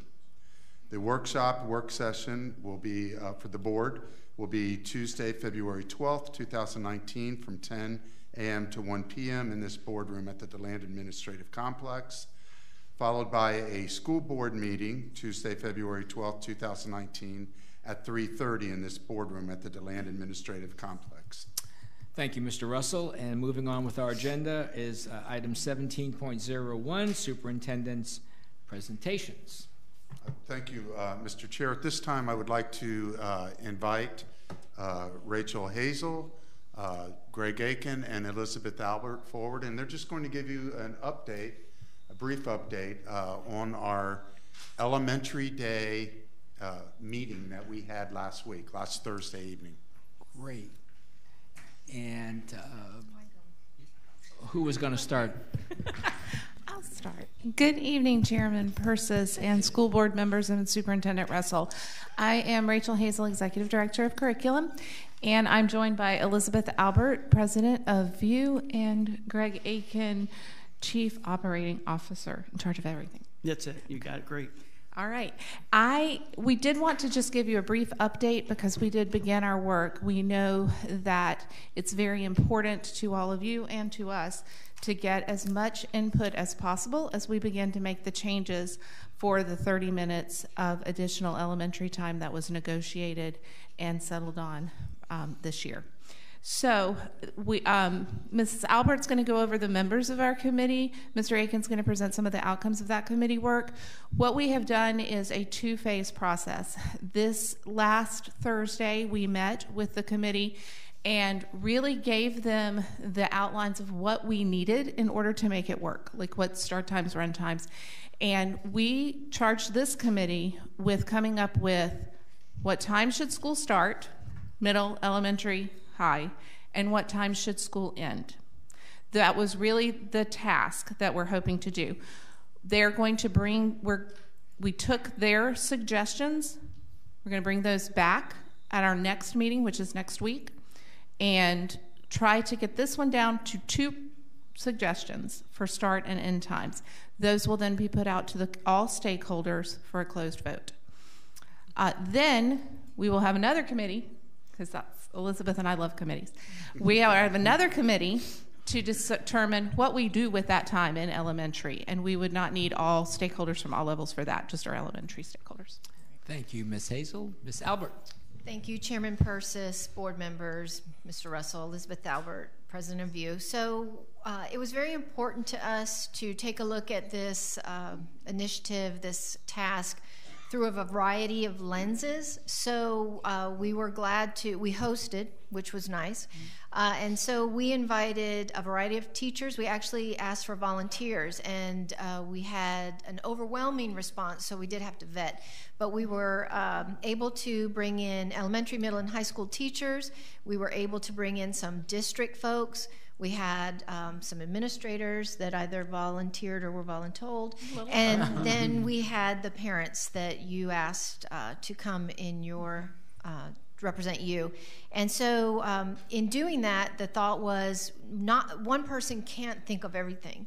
So we had a very diverse group. We had phenomenal conversations, sharing perspectives from parents with small children to teachers of high school students, recognizing that poetry at 7:15 in the morning is really challenging for 17 and 18-year-olds. So again, yes, right. So again, we were happy to host and happy to participate, and just very, very glad that we had voices, all kinds of voices represented. Thank you. Mr. Aiken. Mr. Aiken. Yes, so the process went very well. I do want to thank both ladies to my right for facilitating and helping us work through all of this, and definitely View for having us at their venue to present this outstanding workshop. We had seven proposals come back. Two groups did two. They were overachievers, but we asked them for one each. And the majority were looking at different start time for high school, which was kind of unique. So we gave them the parameters. We needed 45 minutes in between and a 3-tier process to keep our costs down, and then moving through that process. Currently, right now, my staff is reviewing those 7 proposals back to us that we'll be presenting back to them next week on the data that we want to present to them so they can make an educated decision moving forward. Thank you. So where do we go from here? Perhaps you said that and I missed it. Yeah. Go ahead. Yeah, so we're going to come back with their proposals, and then we're going to kind of narrow it down to 2. There's going to be some surveys being developed through myself, Rachel, and Ms. Albert here to go back out to staff in our community, looking at all of the variables that we have and suggestions from this group to see the feel of the community and our teachers and our students back to us with feedback. We plan on bringing back a proposal back to you guys based on best 2 practices, which one we need to go with next year. Got it. So then what's your goal? Like, when do you think you'll be coming back for us to make a final? Our goal is March 1st. March 1st. So it's going to be a busy February then. Yes. Yes. Lots of meetings. Mr. Superintendent. Mr. Chair, we do plan at the workshop in March. This will be one of our topics. Okay. Well, for the benefit of the 2 new board members, from time to time, this board had discussed different starting times, particularly with high school.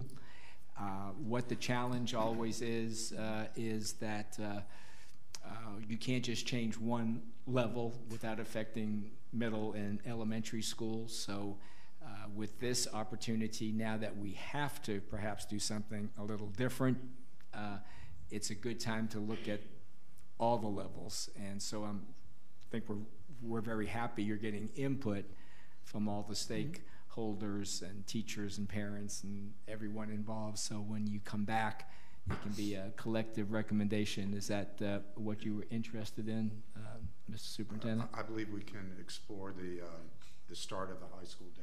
Yeah. Yes, sir. Good. Yes, Mr. Colon. So I had the pleasure of attending the first hour of this meeting, and I can assure the board, and as they have, that the input from the parents was well taken, from the teachers, from the principals, the folks that understand the time frames and all the things that are involved. It was kind of overwhelming as a layperson to hear, we've got to flip it this way, and we need 45 minutes here and 60 minutes between this one and that one. But they definitely work collaboratively at coming up with solutions, and I heard there are some really great out-of-the-box ones. And so, again, thank you all for a process that, having seen it myself, seemed very transparent. I would also like to commend you all for the parents that you nominated to be on this committee. They were wonderful and provided us with a lot of valuable input. They really rolled up their sleeves and stuck with it because it could be confusing. Thank you for saying that. Ms. Cuthbert. Okay. And I think it's very important that our school board also gives you some kind of direction, what we would also like to see in the elementary day, because this is a wonderful opportunity for innovation, for leadership, to create more time for special area. music and the arts and STEM, to create more planning time, especially planning time. I really want to see planning time increased at the elementary level. And also, I myself, as a career high school teacher, I really do believe that high school kids should start later. I do know 7:29 in the morning when our kids, it is not. Because as an English teacher, and especially an AP advanced placement teacher, no one wanted to have an AP course first period because we knew kids wouldn't show up. So it's a wonderful opportunity. I think it's just fabulous that we could show leadership in the state, to show great minds can think and bring some kind of sense. It's going to be a lot of hard work, and we're going to make some mistakes, but also we're going in with the idea, let's try it, see how it works. We can always make adjustments. If it doesn't work, we can always step back and say, okay. And those are the risks educators take no matter what we do, whether it's curriculum, whether it's working on tutoring, whether it's working on new ways to make our students and our teachers successful. But any way that we can assist our students, assist our teachers to be more successful, and so that our parents can contribute more in their communities, we've got a win-win situation. And thank you for the union for partnering with us, our parents, and especially our teachers and our staff. So it's a big responsibility, an important responsibility, and especially on my behalf, thank you. Thank you very much. Well, you're very welcome, and we're glad to partner. We are seeking more collaboration moving forward because we feel that if we do this work together and we join, it can only be better than it ever has been before. That's very true. Thank you. Thank you. Ms. Haynes, did you have a comment? Okay. Well, then we thank you all. We look forward to it being presented at the workshop on February 12th, or the one after. In March. In March, the workshop in Thank March. you. We'll look forward to that. And thank you for the nice comment about the parents we put on the board. And Ms. Cuthbert, thank you for your comments. And of course, who is all powerful. All right, now we are, Mr. Superintendent, any other presentation? No, sir. That's it. Okay, so we're on item 18.01. This will be administrative appointments and human resources update. The people, looks like there's more than one. Yes. Miss Dana Page Pender, our Chief Human Resources Officer, is here, and you're going to speak as well. Then you can introduce yourselves, please, so people know which one's which. So Dana Page Pender, Human Resources. Patty Core, Area Superintendent. Thank you, Patty. And so Ms. Core is with me because I know there's been a lot of questions about vacancies, and I think there's a misconception that we just kind of push a button and it spits out vacancies. So I wanted to, before I start giving you numbers, I wanted to kind of explain the process a little bit. So the process actually involves 3 different departments. And if you can tell by my artwork that we did today, it's a very manual process. We started about a week and a half ago, and we got the query from staffing, which sits in finance, as to all of the positions that were allocated for the year that may be vacant. And so we can see from the HR side, we can see when positions are advertised and when positions are filled, not necessarily the allocation. We get a copy of the allocation when it starts, and the schools get that allocation based on the enrollment numbers and their staffing needs. From that point, schools have an opportunity to advertise those positions and hire in those positions.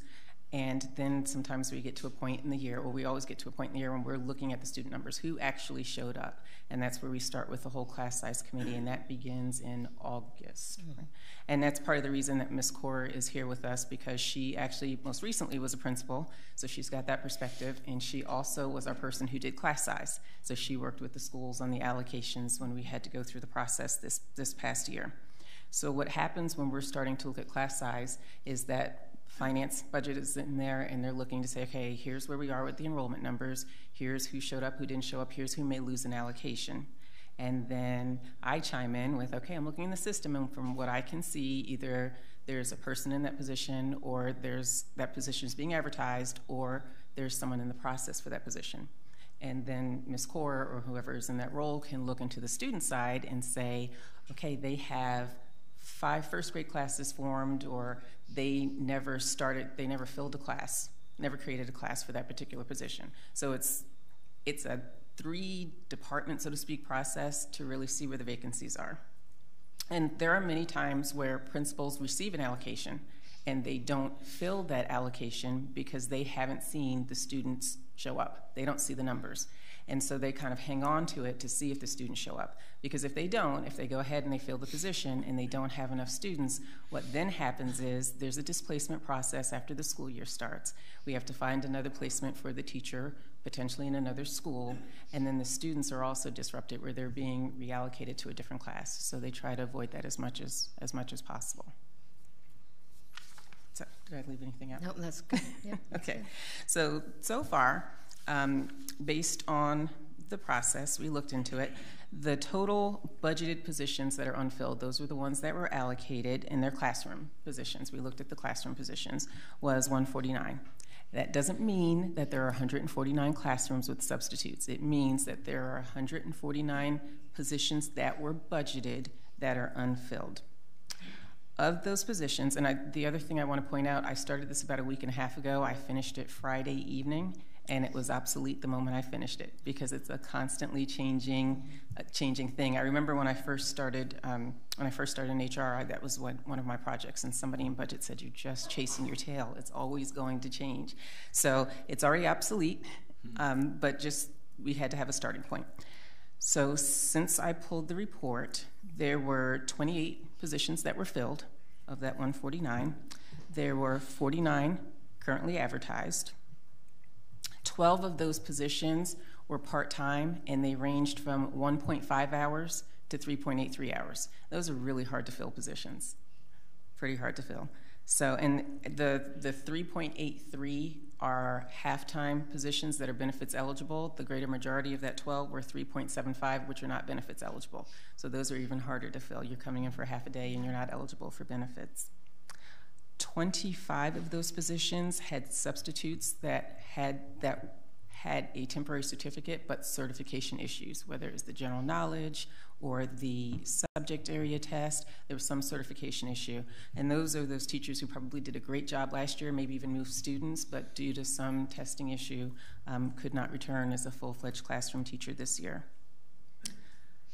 And there were 57 of those positions that had not been advertised since September. So what does that mean? There are various reasons they may not be advertised. It may have started out that there was a teacher who was out sick, and there was a sub while they were out sick, and that sickness may have turned into a leave of absence. And so during that period of time, the sub did a good job, and the school has decided to leave that person in there. It could be that they started the hiring process with a candidate who was not certifiable based on their degree, and so they're working through the certification process, which may require a state exam. And then again, it could be those positions that they chose not to fill. It was an allocation that they chose not to fill, because we know that our principals are the experts on the ground, and they do what's in the best interest of their schools and their students. Do you have anything else you wanted to add to that, Ms. Bender? Thank you. That was very thorough and serves to answer a few questions that are out there. Ms. Core, did you want to add something? No, I just want to thank Dana for that, because I know that was a lot of work, and what we do early on in the year is we do look whenever we can at schools that, you know, when the enrollment comes out in the spring, and we staff those schools accordingly. There are times where things happen over the summer and a school falls short 40 or 50 students from what was projected. So we do go in and look, and we match up the positions with the classroom to make sure those units are being utilized the way they're supposed to be, and sometimes we do have to pull a unit back, and sometimes we actually have to give units, and we've done that all through the class size committee, and that happens for the entire first FTE process. After the first FTE process in October, then that kind of slacks off, and we do sometimes have requests later in the year, but it's not as many. But on a weekly basis, we do meet for the entire first quarter of the school year and really analyze these numbers and look at where schools can put in a request if they say, you know, I'm out of class size compliance, I have more students than I expected, and we would go through each of those individually. Okay, thank you for the presentation. Let's see if board members have questions. Okay, Ms. Cuthbert. I do. why would a principal choose not to fill a vacancy? They may not have the students, and I should let Patty answer this, she was the principal, but they may not have the student numbers there to create the class, so they kind of hang on to it to see if they have enough enrollment to create the class and then fill that position. Okay, and a class is at 12 students make a class? 15. 15 now? Used to be 12. It's gone up. Well, so we aim for 15. Oh, okay. But in some of the specialized classes, we know okay. French 4 might, or something like that. That's true. Now, are they moved in, like French 4, could it be moved in with a French 3 class? Yes, they can be double-coded. Okay, and does that still create a vacancy if those 5 students who are in French 4 go into a French 3 class? It would depend, because the way the staffing report is, you get core allocations, and then you get non-core, and then ESE. And so what you do with your non-core or your core can be all moved around. So in other words, it's not necessarily a position code for French 4, a position code for French 3. It would be a core position code, and then the principal has the ability to use it in the way they see fit. So normally this happens in the summer when they pre-register the students before they leave for the summer. They have an idea of the numbers, especially a course like that, because a new student coming in as a freshman probably didn't take French 1 through 3 prior to getting there. So they know who the numbers of those kids. So only if they had 2 French teachers and now they need 1 would that be where you would see that happen. I'm also concerned about the 12 or 10 students who are in that class. It might be a geometry class that can't be filled, and they still have a substitute. What about the education of those students? Right. So what some of our high schools are actually doing is using the e-learning lab or using virtual for some of those classes that, if it's not a required course, but it's a higher level course that kids are taking. I didn't see at any high school a geometry class with only 12 kids because it's a required course. So you're going to have those classes will fill. Where you see the smaller classes would be those higher level classes or the classes that it's not something everybody would take. Like AP Lit or something. Correct. Okay. Right. All right. AP Spanish 4. I mean, that's not going to be a course necessarily that hundreds of students would be taking. Okay. I'm just concerned about the students who signed up for a course, and even though there aren't the numbers, that they still don't have a teacher. And there are cases where the school has enough allocations and they can keep it even with a small class. We're only talking about the cases where they need that allocation somewhere else. Okay. So in some cases they still are able to keep those programs. Okay. Can I ask one question about subs? I meant I guess a full-time sub. We have a lot of full-time subs, but they're not getting, because they're there for a semester or for a full year with maternity leave or medical leave, but they're off. Every time when they can have enough days for benefits, they're told to stay home for a day or 2, and then it starts all over again, and we're not giving them benefits. I met one at Spruce Creek High School and has no benefits. So substitutes don't have benefits, but the way it works is that if you are a 31-plus day sub who is certified and able to be hired as a teacher, like you may be a retired English teacher that kept up your certification, and you choose to come in and sub for a class, maybe someone who's on maternity leave. Once you hit the 31st day, it triggers something in payroll that says, hey, this person's on their 31st day, and we could build a 31-day job record where you receive first-year teacher pay. But it's for those who are certified. Okay, who's in charge of their qualifications? Is it the principal who designates that? I mean, or is it just an automatic thing? So we have subs, and this is where it kind of gets confusing. So if a person is in for a particular teacher, they are subbing for a teacher. If they were in for Mrs. Cuthbert, and that's how they are entered into the SIM system, that they're substituting from Mrs. Cuthbert's class, and that hits that 31st day, then it triggers something in payroll. Where it gets a little fuzzy is if a sub is entered in a vacancy, because schools have preferred substitutes, and that just means, and we tell schools, get your list of preferred substitutes, and it should be 10% of your staff. And that's because it's those subs that schools know are going to show up and do a great job with their students. They get to know their students. They can count on them on a regular basis. So you could be a substitute teacher, particularly at one of our larger high schools, and work every single day. Oh, I know. Because there's always somebody out, illness or different things. So you could be a certified sub and go through various positions in a school, but work every single day. If you're coded as vacant, then you're not tracked because vacant could be any particular position in a school. But if it's a substitute who is in for a particular teacher every day and they have the certification, they will send, when it hits the 31st day, they will send an email to say this person has hit their 31st day, and we can see if they have the certification, and that builds the 31+ day job record. Okay, and do we pay substitutes differently if they have a college degree or a high school, just a high school degree? It's high school diploma and then the degree level. Okay. Yes. Okay, does it matter whether they're certified or not? Is there a pay difference between certification? Certified sub, yes. Okay, so what do we pay? I'm just trying to see what our district is doing. What do we pay a substitute who has a college education? Off the top of my head, I don't have the rates with me, but I can pull it up for you. I don't have it. Just okay. Okay. Would you be able to send that to me? Sure. The qualifications and what subs make per hour? I'd appreciate it. Thank you. All right. Thank you. Any other Mr. questions? Chairman. Okay. Thank you, sir. And Mr. Klum. And so I want to thank you for compiling this data, and I appreciate the fact and your coloring and everything that it took to get it. I'd already asked this question, but for the benefit of the public, our ERP system is going to help us to figure this out a little better. Yes.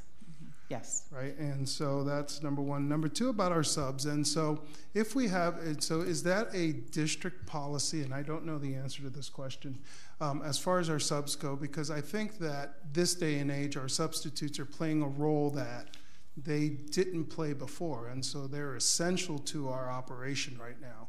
And so I would beg to question that if we have a substitute certification or not, and they're serving us every day of the year, there should be something of benefit to them. I don't know if that's a state guideline. Is that something? Because without them, we couldn't operate right now. And so it sounds to me that, yes, our pay structure is probably appropriate for what was 5 years ago, but the role they play now, how do we keep them from going, particularly in my area, to Seminole County to work? And so, Mr. Superintendent, I think that's something we should look at, because ultimately we need them. And they are holding us up, and they're important to our operation right now. And as the national teacher shortage expands, you know, we really need to look at how we compensate them. You know, and if you're if you're in a math classroom, you know, an entire year, whether you're certified or not, you were there and you did the job. And so I think it's something we could definitely look at. So, Mr. Cologne, let's see if the superintendent has a response to that as far as the pay goes. I think his point, let me make sure I clarify it. So we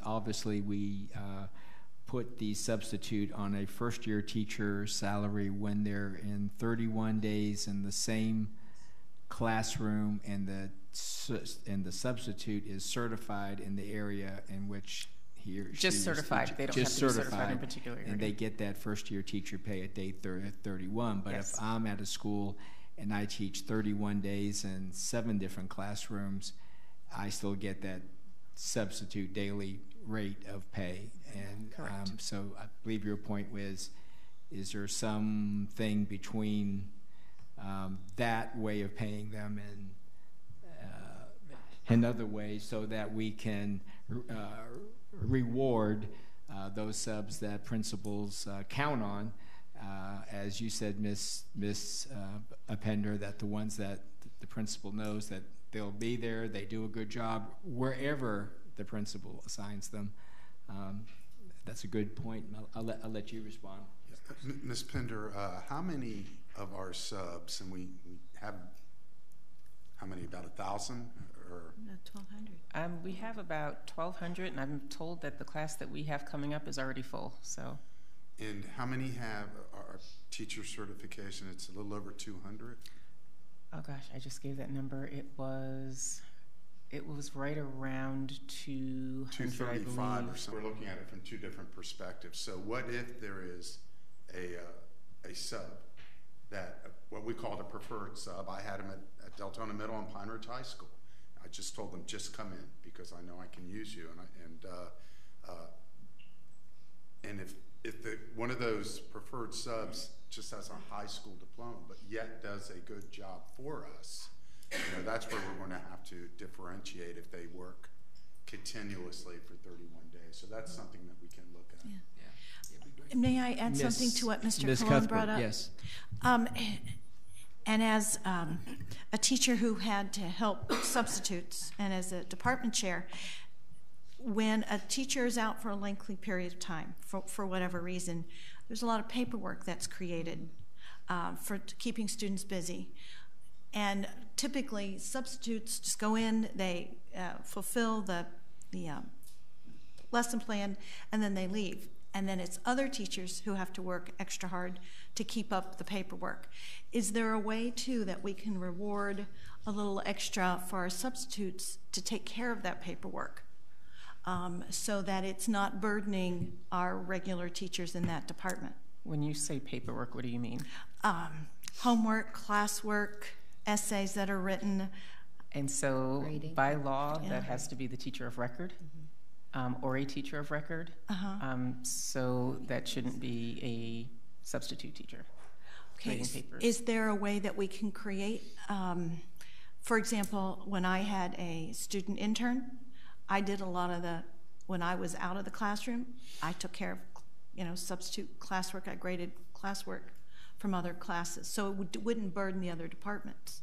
So is there a way that we could create a person on each campus who would help with that?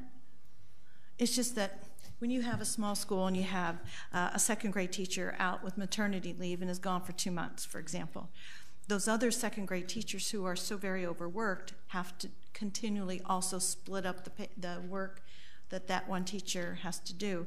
So is there a way that we can assist our working teachers so they don't have to be burdened with all that extra work? Elementary teachers especially, and this could be part of the elementary day reconfiguration, that we can assign or offer a supplement to any teacher who is willing to do that extra work. Yeah, Go ahead, Mr. Superintendent. at the secondary level, you have the department chair. Right. Yeah. So, Well, you're yeah, really and there's still a lot of work. Yeah. But that's more of an elementary issue that we can look at. Okay. I understand what's being Thanks. said. It's just an idea. Okay. Yes, Ms. Haynes. So here's my concern. My concern is that research shows, especially at the elementary level, that if our children lose 1 year of instruction, and that can even mean a teacher being out on maternity leave, that it is very difficult to make that year up. And if they happen to fall into an area where they lose 2 years, we're not going to make it up. So my concern is how many slots do we have substitutes sitting in, even if they're long-term, that are sitting there with only a high school diploma, that are in our elementary classrooms, and they have been there, even over 15 days or over 20 days, because those children, if we want to sit here and say, well, someone with a high school diploma can teach, then why do we have all these teachers with bachelor's and master's and specialist degrees that have spent years and continue to be recertified and do all of the things that are needed to have that expertise to teach? And then we're okay putting a long-term sub in there, and we're losing our children, and we're not helping build a strong foundation. So I actually had not asked the questions, but it was on my list. And what I really want to know right now, whether it be elementary, middle, or high, how many classrooms do we have that we have a substitute sitting in that has been there? I mean, I understand if somebody gets strep throat and they're out for a week and you have your preferred sub, that sub that knows how to manage behavior, or how to follow the directions. But how many classrooms do we have at this point in time, at the end of January, that have never had a certified teacher in them this year? That they are sitting with someone that has been in there for the whole year as a long-term sub, that is not certified to teach. I'm going to assume that you don't have the answer to that right off the top of your head, but is that something that we can get back? And Yes. you could share that with all of us so that we would all have that information. And all these comments and and questions are excellent. And it may be an item, Mr. Superintendent, we do want to put on a workshop setting here so we can just flesh out a little more and spend a little more time on it. Ms. Pender, you were correct. Anytime you bring this issue up, substitutes, because it isn't one size fits all, and there's all certain situations out there, but it might be best for us to just drill down a little more and bring more information back to the board now that you've heard some of the questions that are of concern. Yes, Mr. I just want to make two comments, and I appreciate what Mr. Colon said. The work that she did was all manual, and it took a week. You know, to go through different files and through different departments. So, you know, if you ever doubt if if we need the ERP or not, that answers the question. I will say this about our principals: they're extremely creative, and especially at the elementary level. Just last week, we had a teacher that had to leave, and it was a tested grade. The principal met with that grade level. They decided to split the kids up, and what they're doing with the sub is going to rotate during reading time, acting almost as an intervention teacher at the direction from the teachers. And we have examples of where it shows a vacancy, but what the teachers decided was to split up the kids. You know, so we do have, you know, that taking place. But these are good questions, and we'll bring it. Give us time, and give us time, meaning in March we should be able to do this because our February agenda is quite full, but we will be able to bring this forward. Okay. Is that okay? Yes, Ms. Haynes. It's perfectly fine. And so you brought up that ERP work. So with the new ERP, is this going to be something that's not going to require her to spend a week or 2 weeks on trying to come up with this data? Is this going to be a piece of that where this data will be easier to obtain?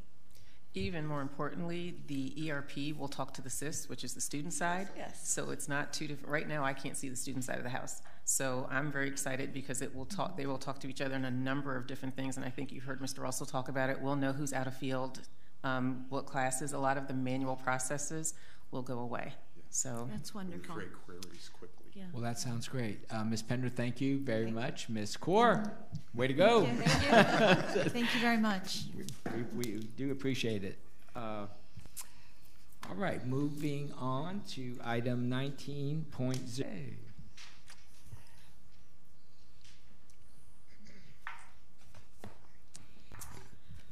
Good evening. Good evening, Chairman Persis, school board members, and discipline.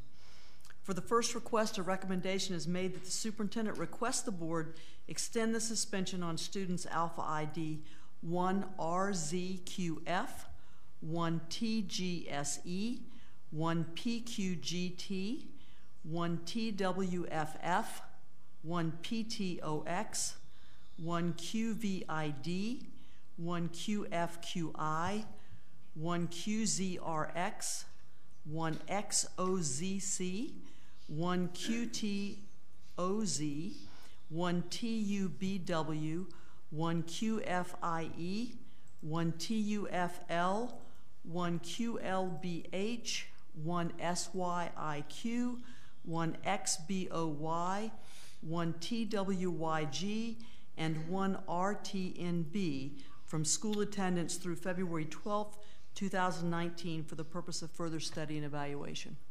Thank you, Ms. Fisher. Mr. Superintendent? The superintendent recommends the board extend the suspension of the aforementioned students from school attendance through February 12th, 2019 for the purpose of further study and evaluation. You've heard the recommendation from the superintendent. Do I have a motion? So moved. Thank you, Mr. Colon. Do I have a second? I second it. Thank you, Ms. Haynes. Any discussion? Yes, I would like to Ms. ask. Cuthbert. There are a lot of high school kids in this one. Is Yes. there like a general reason why so many of them we're extending? I mean, is there? Are they threatening the schools? What's the trend? What's the trend? Okay, all of the students that are on here are here because they've had an offense that could potentially result in an expulsion. Based on, in most cases, I just said all, I shouldn't say that because there are some students that we have here that may be awaiting the completion of some evaluations. But in many cases, they're here because they have a charge from law enforcement that if that charge is upheld would potentially qualify them for an expulsion. We obviously don't want to take that kind of action until we're sure that that's where we're all headed, or unless there are other interventions that might take place in the interim. So these students are being provided educational services, but they're being provided services off campus through most of them through a virtual program. So we are still supplying them with their educational needs, but right now we don't have them on a campus. And the way that the legislation is written, we have to come to you every time the board meets to extend that. We can't extend beyond the next board meeting, which is why we do this each time. Unfortunately, we're at a time of year where things begin to bottleneck a little bit, and we are at the mercy, in many cases, of our judicial system. And so we have to wait until we see what happens with these charges. Are the charges going to be reduced? Are the charges going to be dropped? Is there going to be some other type of intervention that's taken through the Department of Juvenile Justice that would eliminate our need to move forward?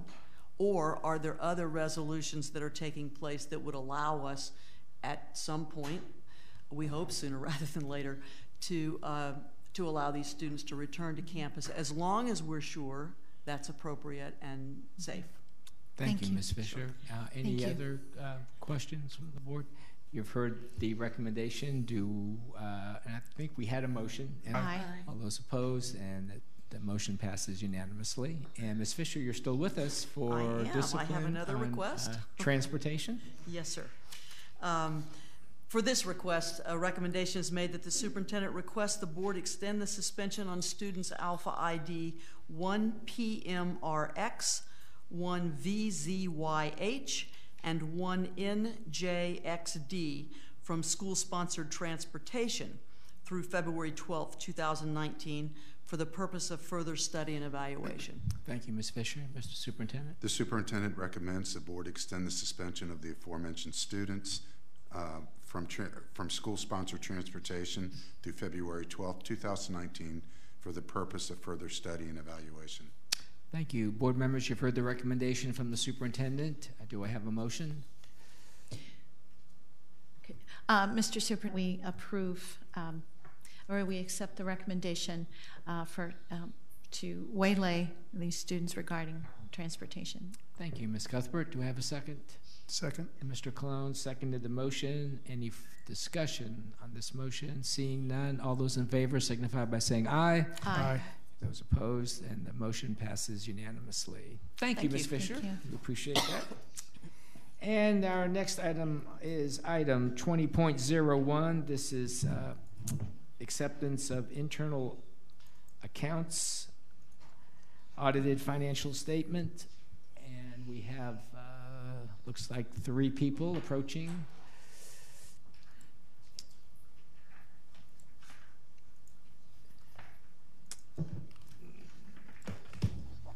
Ms. Muller, I'm assuming you're going to lead things here with this one. And yes. If you just introduce yourself and your title, please. I will. Good evening, Chairman Persis, board members, and have with us tonight from the audit firm of Cherry Beckert, Mr. Ronald Conrad, partner, and Mr. John Rounds. And we are here to present the results of the fiscal year ended 6/30/18 of our internal accounts audit and the results of our financial statements. Okay. And I will turn it over to them. Okay, great. Thank you very much. I am Ron Conrad, and with me is John Rounds. John has spent around 600 hours out here in the last several years, visiting each of your schools and getting very acquainted out there. So, John is going to be going over more of the findings that we had with respect to the internal activities accounts as we went to each school and sampled for internal control and compliance. I'm going to go over more the financial statement end because this is a combination of both. We have the internal accounts from a financial statement standpoint, so we issue a financial statement with the reports on the financial statements, and we had an unmodified clean opinion with respect to the financial statements. We also issued a letter to those in charge of governance, and that letter is a two-page letter that just goes over whether we had any significant findings. There's specific criteria in our audit standards it goes over, and I will just tell you it's a clean letter. Everything is pretty much boilerplate with respect to it. We are, as was mentioned, we're just going over the internal accounts tonight. I think you have the pleasure of the Auditor General coming here in February to visit you. And so they'll be going over the financial statements. They do that every third year. The internal accounts we do every year. Last year, if you remember, it was 10:30 at night when I came up here to speak. It was the night of where we were going over the public safety and the shootings in South Florida, and very active meeting. So we were all a little tired the last time I came up here, but very much appreciate the opportunity to serve you and work with you. Again, clean opinion with respect to the financial end of things, and I'll let John just go over some of the internal accounts, internal control and compliance findings. Thank you. Good evening. Sure. What you have in front of you is basically a snapshot of the most significant findings, I guess, per school. And as Ron said, it may look like a lot looking at it, but compared to other districts, it's relatively. Volusia is relatively clean. It is a lot better than some of the districts we have audited. But if you look at, I'm not going to go through too much detail, but if you look at kind of the summary and underneath is the reference in the Internal Funds Procedures Manual. The first one on here is the most common finding that you'll see at any school, at any district. And it's just basically, the teachers or the sponsors or the coaches not turning the money in by the next day. And that usually is the policy at any school district that we're at. And then the second and the fourth, both of those have to deal with fundraising activities. Whether it be Section D specifically of the fundraising activities form is the recap where they kind of total everything, and then the principal signs. So those things just have to be completed timely. And then the fourth one on here, fundraising forms. There's Section A, B, C, D. I didn't actually have the whole reference in here because it's a couple pages, but just a bunch of different things that they have to do when they fill out the forms. And then you have the receipts and disbursements reports. Those are actually sent from the district to the schools, and the principal signs those. It's just, keeping those so we can view those when we come out to do the audits. And then you have the school and internal accounts software receipts. That's where the bookkeepers will, receive the money, and then they'll receipt the money, they'll record the money. So that's just, something that also has to be completed within 1 day of receiving. And then the last two on here, we have the purchase orders, just making sure that, they get the principal's approval before the purchase order, before the actual purchase is made. And that can be done in a number of ways. And then we have the report of monies collected, not completed properly, and then there's a number of things on here that they have to do to fill those out correctly. And then, as I noted at the bottom, these 6, I think, or 7 findings represent about 70% of the total findings. So it's kind of the bulk of what you have there. And then the second page just kind of shows year by year, the number of findings per school. And you can see, the last 3 years and just kind of the trend here.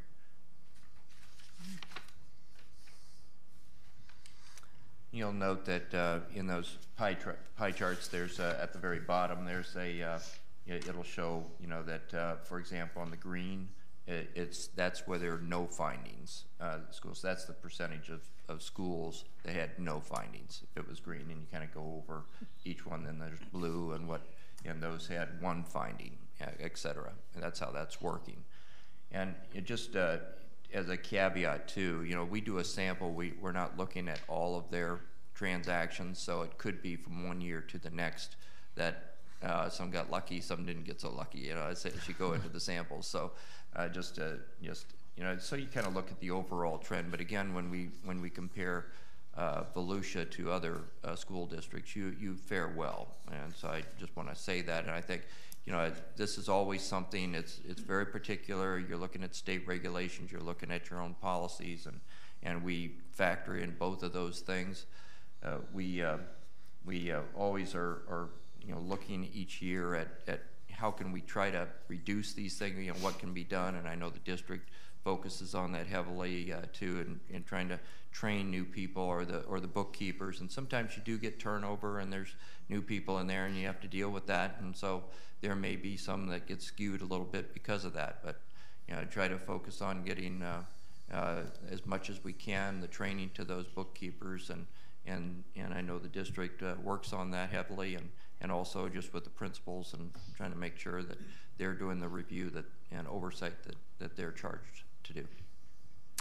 Thank you. Thank you both. Ms. Muller, any other comments? Well, again, I would like to thank those schools that did have few comments and findings, or none, because we do have several of them. And also do emphasize that we do training on an annual basis. We have also assistance during the year where we can go out and help at specific schools when there is turnover. And also we have taken on a number of new centralized bookkeeping schools where the finance department does the majority of their actual bookkeeping. Obviously, some of the late receipts being or collections being turned in and receipted is not something that's done at the district level, but we have found that most of those schools have better results, and so that's something that we're continuing to try and get new schools to sign on. But this year we had hoped to get more, but with the ERP implementation, there's only so much that you can take on in 1 year. So we will continue to do that. We also would like to develop, in addition to on-site training, just to develop some Canvas courses for some of these bookkeepers so that they can review them on their own time at work, as well as principals on some of the do's and don'ts, because we have a lot of new principals as well, and they can always use that help in tips on what they should be doing and not doing, and what really is required. Absolutely. Well, you've heard the presentation and heard the report. Appreciate that. The thing that, as far as the public is concerned, and they just want to make sure that all the money is there, and that you didn't find evidence of theft, and these findings relate more to some bookkeeping things that's supposed to be turned in 24 hours and they're not turned in until 36 hours. And if they find evidence of that, then that's a finding. So it doesn't mean that they are not very important, because they are. But in the grand scheme of things, what we want to make sure is that our employees are honest, and they're doing their job, and they're taking care of the money, because a lot of money goes through these internal accounts, and it comes in from a variety of sources, as we know, with the different clubs, and all sorts of people are turning in money for various reasons, and it would be very easy, to not know where that's coming and going. But I'm happy to see that our employees do the great job that they do out there under sometimes very trying circumstances, when it's all coming in at the same time, as Connie knows here, dealing with it, and the teachers want to just turn it in and walk out the door, and you're like, no, we gotta count this money, and you gotta sign for it, and we gotta do it in a timely manner, and but it's hard. It's a hard job. Board members have questions. Mr. Colon. And so thank you for the work that you've done. I have a question. So do we, for the schools where there were findings, do they develop action plans on what they're going to do to make it better next year? What we do is, we pretty much have a handle on the situations of, what was the story at the school. And again, the work continues and we address those issues. But one thing that we have done in the last couple of years is we've spoken with the area superintendents, and we've actually had them address some of the issues at the schools, as well as, I can speak to them. But usually there's communication where we're really having a problem with a specific bookkeeper, where they're new and they're just not getting the hang of it. And we can do some additional remediation and talk to the principal and, let them know what some of the problems are so that they can help them as well. Excuse me. So, but we will continue to do that and address it with the principals and the area superintendent, because ultimately the principals are responsible for what is going on in their schools in that arena as well. Yeah, as part of that, we do make sure that each principal, we visit all 69 schools, and we do ensure that the principals do sign off at the individual schools, so they know what the comments are, and then we go to that next step, as Ms. Mullen was mentioning. And so I'm not a fan of busy work. However, I could see value, because when you have an action plan that you develop yourself, you hold yourself to it. And I hear what you're saying in the conversations that are had. However, if you do have a turnover in an account or in an accounts payable person or someone in that position, then the rest of the team says, hey, this is what we got dinged on last year. We need to make sure that this is better this year, at the end of this year. And so we'd have a better, in my opinion, we'd have a better sense of accountability to ensure that these problems are resolved. Looking at this form, seemingly year to year we are getting better. However, it's not significantly better. And so again, I'd beg to ask, and I appreciate you saying this is kind of everywhere this way, but I think that there may be value in that. Just my opinion. Thank you, Mr. Cologne. Anyone else have a comment? Ms. Cuthbert. Do we have a reward system for bookkeepers or finance departments at the schools if they have zero findings? Because I'm curious, we did go from 30 schools to 27 to 14. Is it the same school that keeps getting zero findings, or is it different ones? There are a few that continuously have zero findings. Yes. I think they should be rewarded, or at least a plaque. And a lot of times you get, if you become the member of the Chamber of Commerce, you get the Chamber of Commerce, and then every year that goes by, maybe put a 1 or a 2 or a 3, some reward system that they can be proud of. Well, and I know that they do develop best practices that when they do the training, they point that out. I don't know if we specifically have a reward system, but it's certainly something that we can look at. And they do let their principals know when they're doing a good job. Like I said, they're the centralized bookkeepers and the processors. The reconcilers, they're always giving feedback to those schools that do a good job. But we can certainly look at something like that. Yeah. Be nice. Yeah, it'd be nice. It'd be nice to have them here. We can just let them know. Mr. Superintendent, did you want to make a comment on that? Am I allowed to make a comment? Yeah. Please, it'll be very brief. Yeah.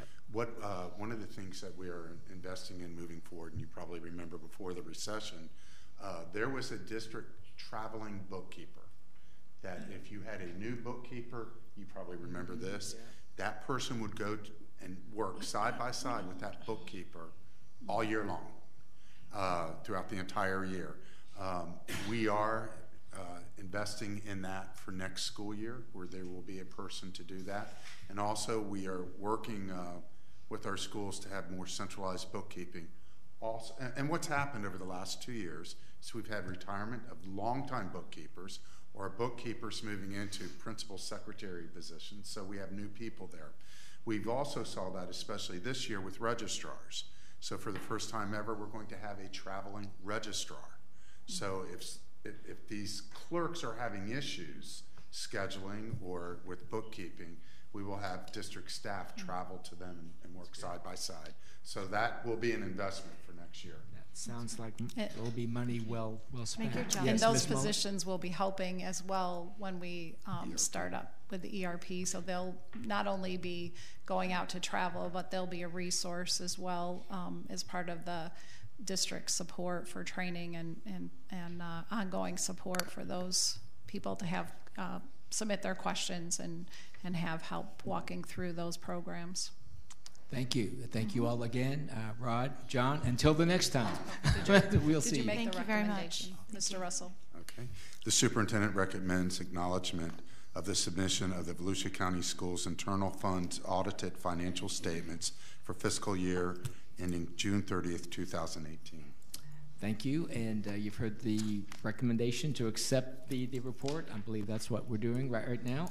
Since we can't change it, so we have to just accept it. So do I have, Ms. Haynes, thank you so much. Any further discussion? Seeing none, all those in favor signify by saying aye. Aye. And opposed, none. So the motion passes unanimously. Thank you, gentlemen, and thank you, Ms. Muller. Thank you.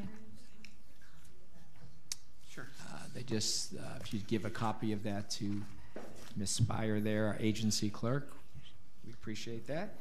Moving on with our agenda, we are at item 20.02, and that is authorization to advertise amendments to School Board Policy 307, which is our student progression plan.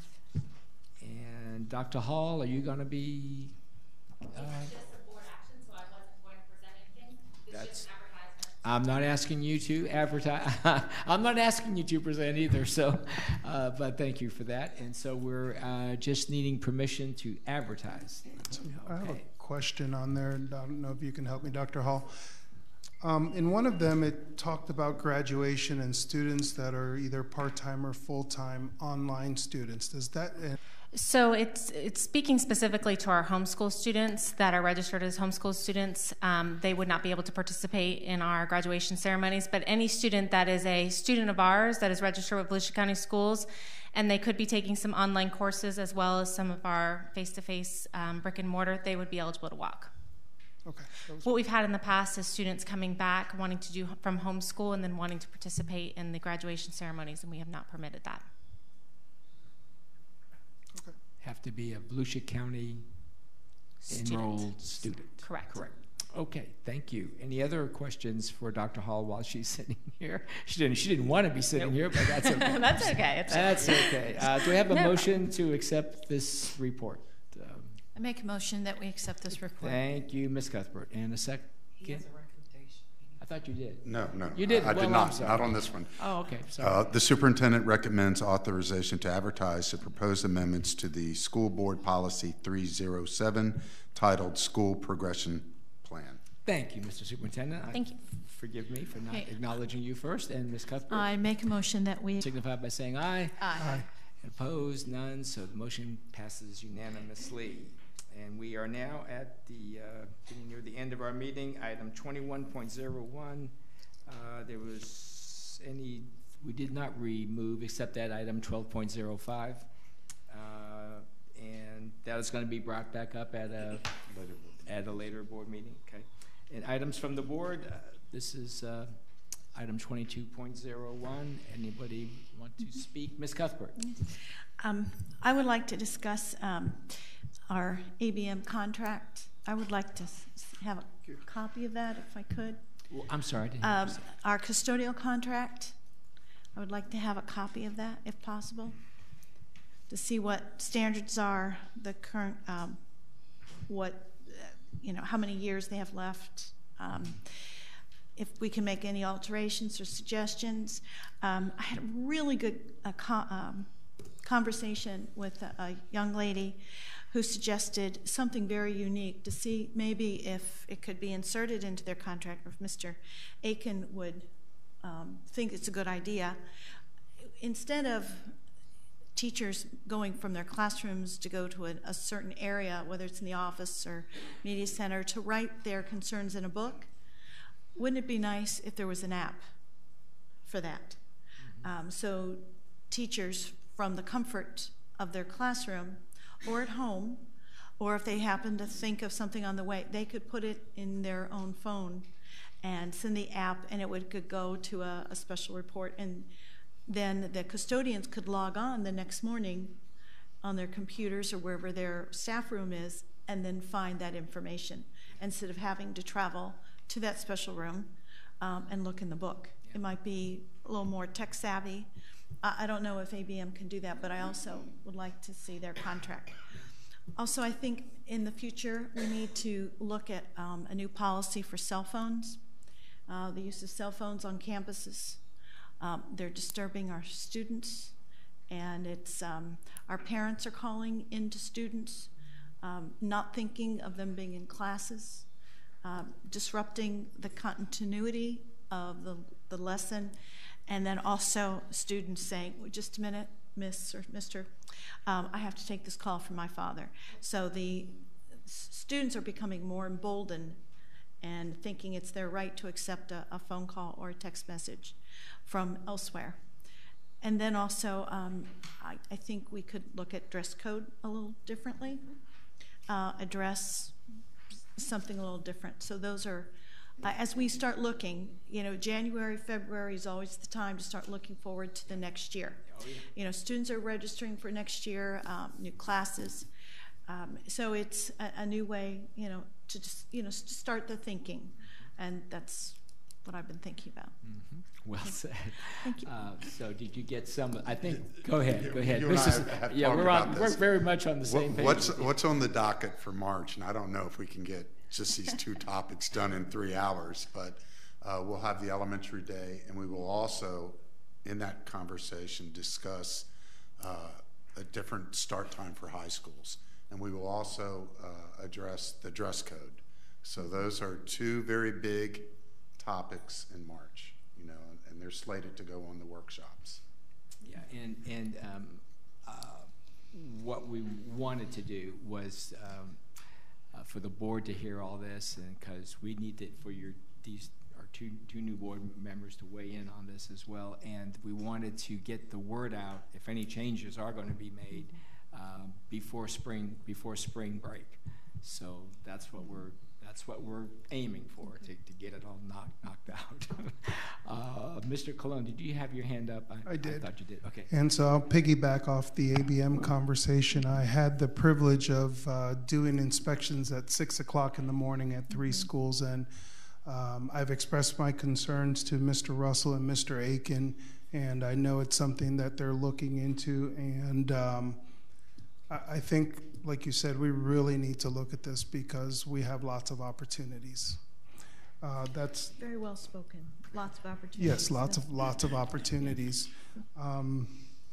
The other thing, again, you touched on the dress code, and I specifically, I think that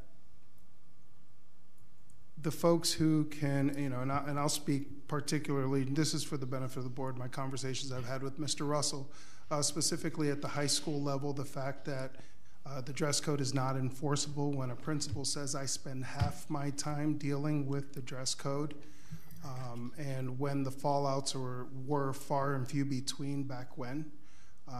And so I would encourage us to take, you want to know how to fix or change the dress code, ask the principals to sit down and figure it out. They know what they can enforce, and so that way that gives us a little bit of direction on how better to approach and what's doable.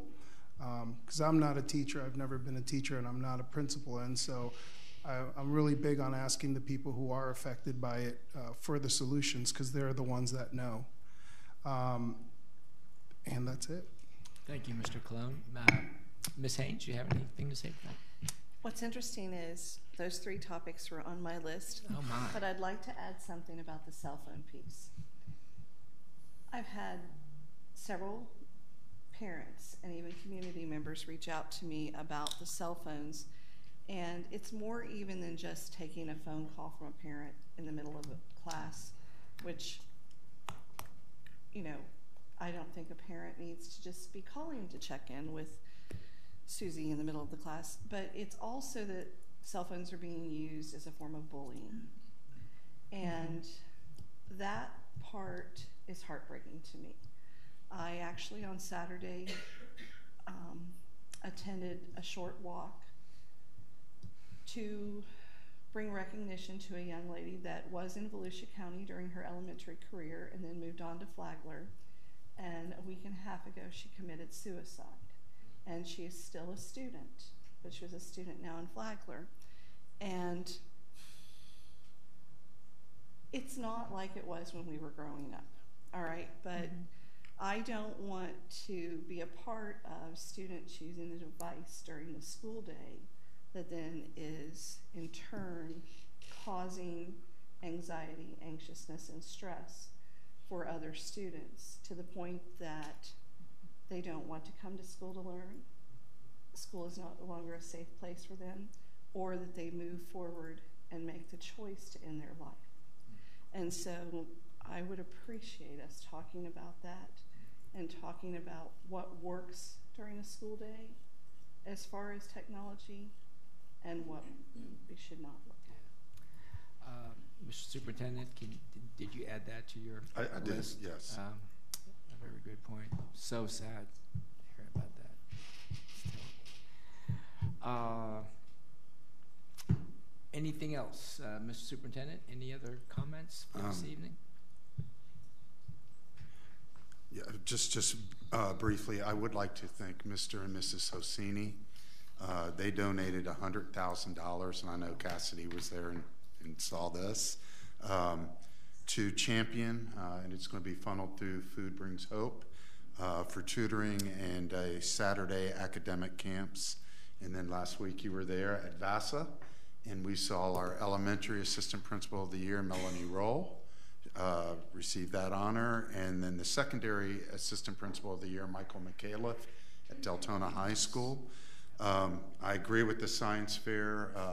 That was just awesome. There is, we are talent rich in Volusia County with our students. And then again, I appreciate what University High School does every year with the EMS and Military Day. Even though the Coast Guard could not be part of it, I think there was at least a dozen helicopters, and that entire day was all about teaching students of the opportunities that they have.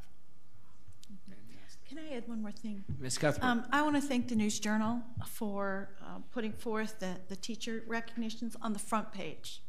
I mean, the story today was totally awesome.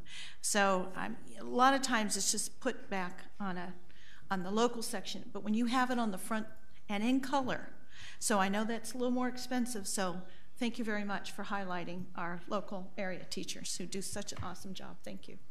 Thank you. Ms. Haynes. I have one final thing, because we attended it. We neglected to talk about Friday night's all-county band concert. And it was at DeLand High, and it was. The music was just phenomenal. And both of the guests that came in to lead them were great. And I'm a little prejudiced towards the young lady from Oklahoma that did the high school band, though, because she had spirit. And those students in that short period of time to get up there, and the place was packed. It was standing room only until finally middle school made their way out. But, you know, we have to give credit to our students, our administrators, our music teachers, and everything, because it was phenomenal. Oh, that's such a super program. I always marvel at how they can coordinate all of that in such that short period of time. But they're talented. Ms. Cuthbert? Last year we had invited the DeLand Choral, you know, part of their choral, their choir, their choral choir, their choral group, and they sang, and it was wonderful to have that music. It would be nice if we could highlight some of the arts, the music, and the singing, and have them over here. I would love to have some of that, the band that was there that night, and some of the pieces that they played. Even the middle school band was just awesome. Yes, we do have some marvelous, marvelous talent in this county. Yes, we do. Well, I want to thank everyone for their participation in tonight's meeting, and we are adjourned. allows them to express their emotions, and allows them to find a sense of joy in starting and completing a task. Everything without having to tell anyone.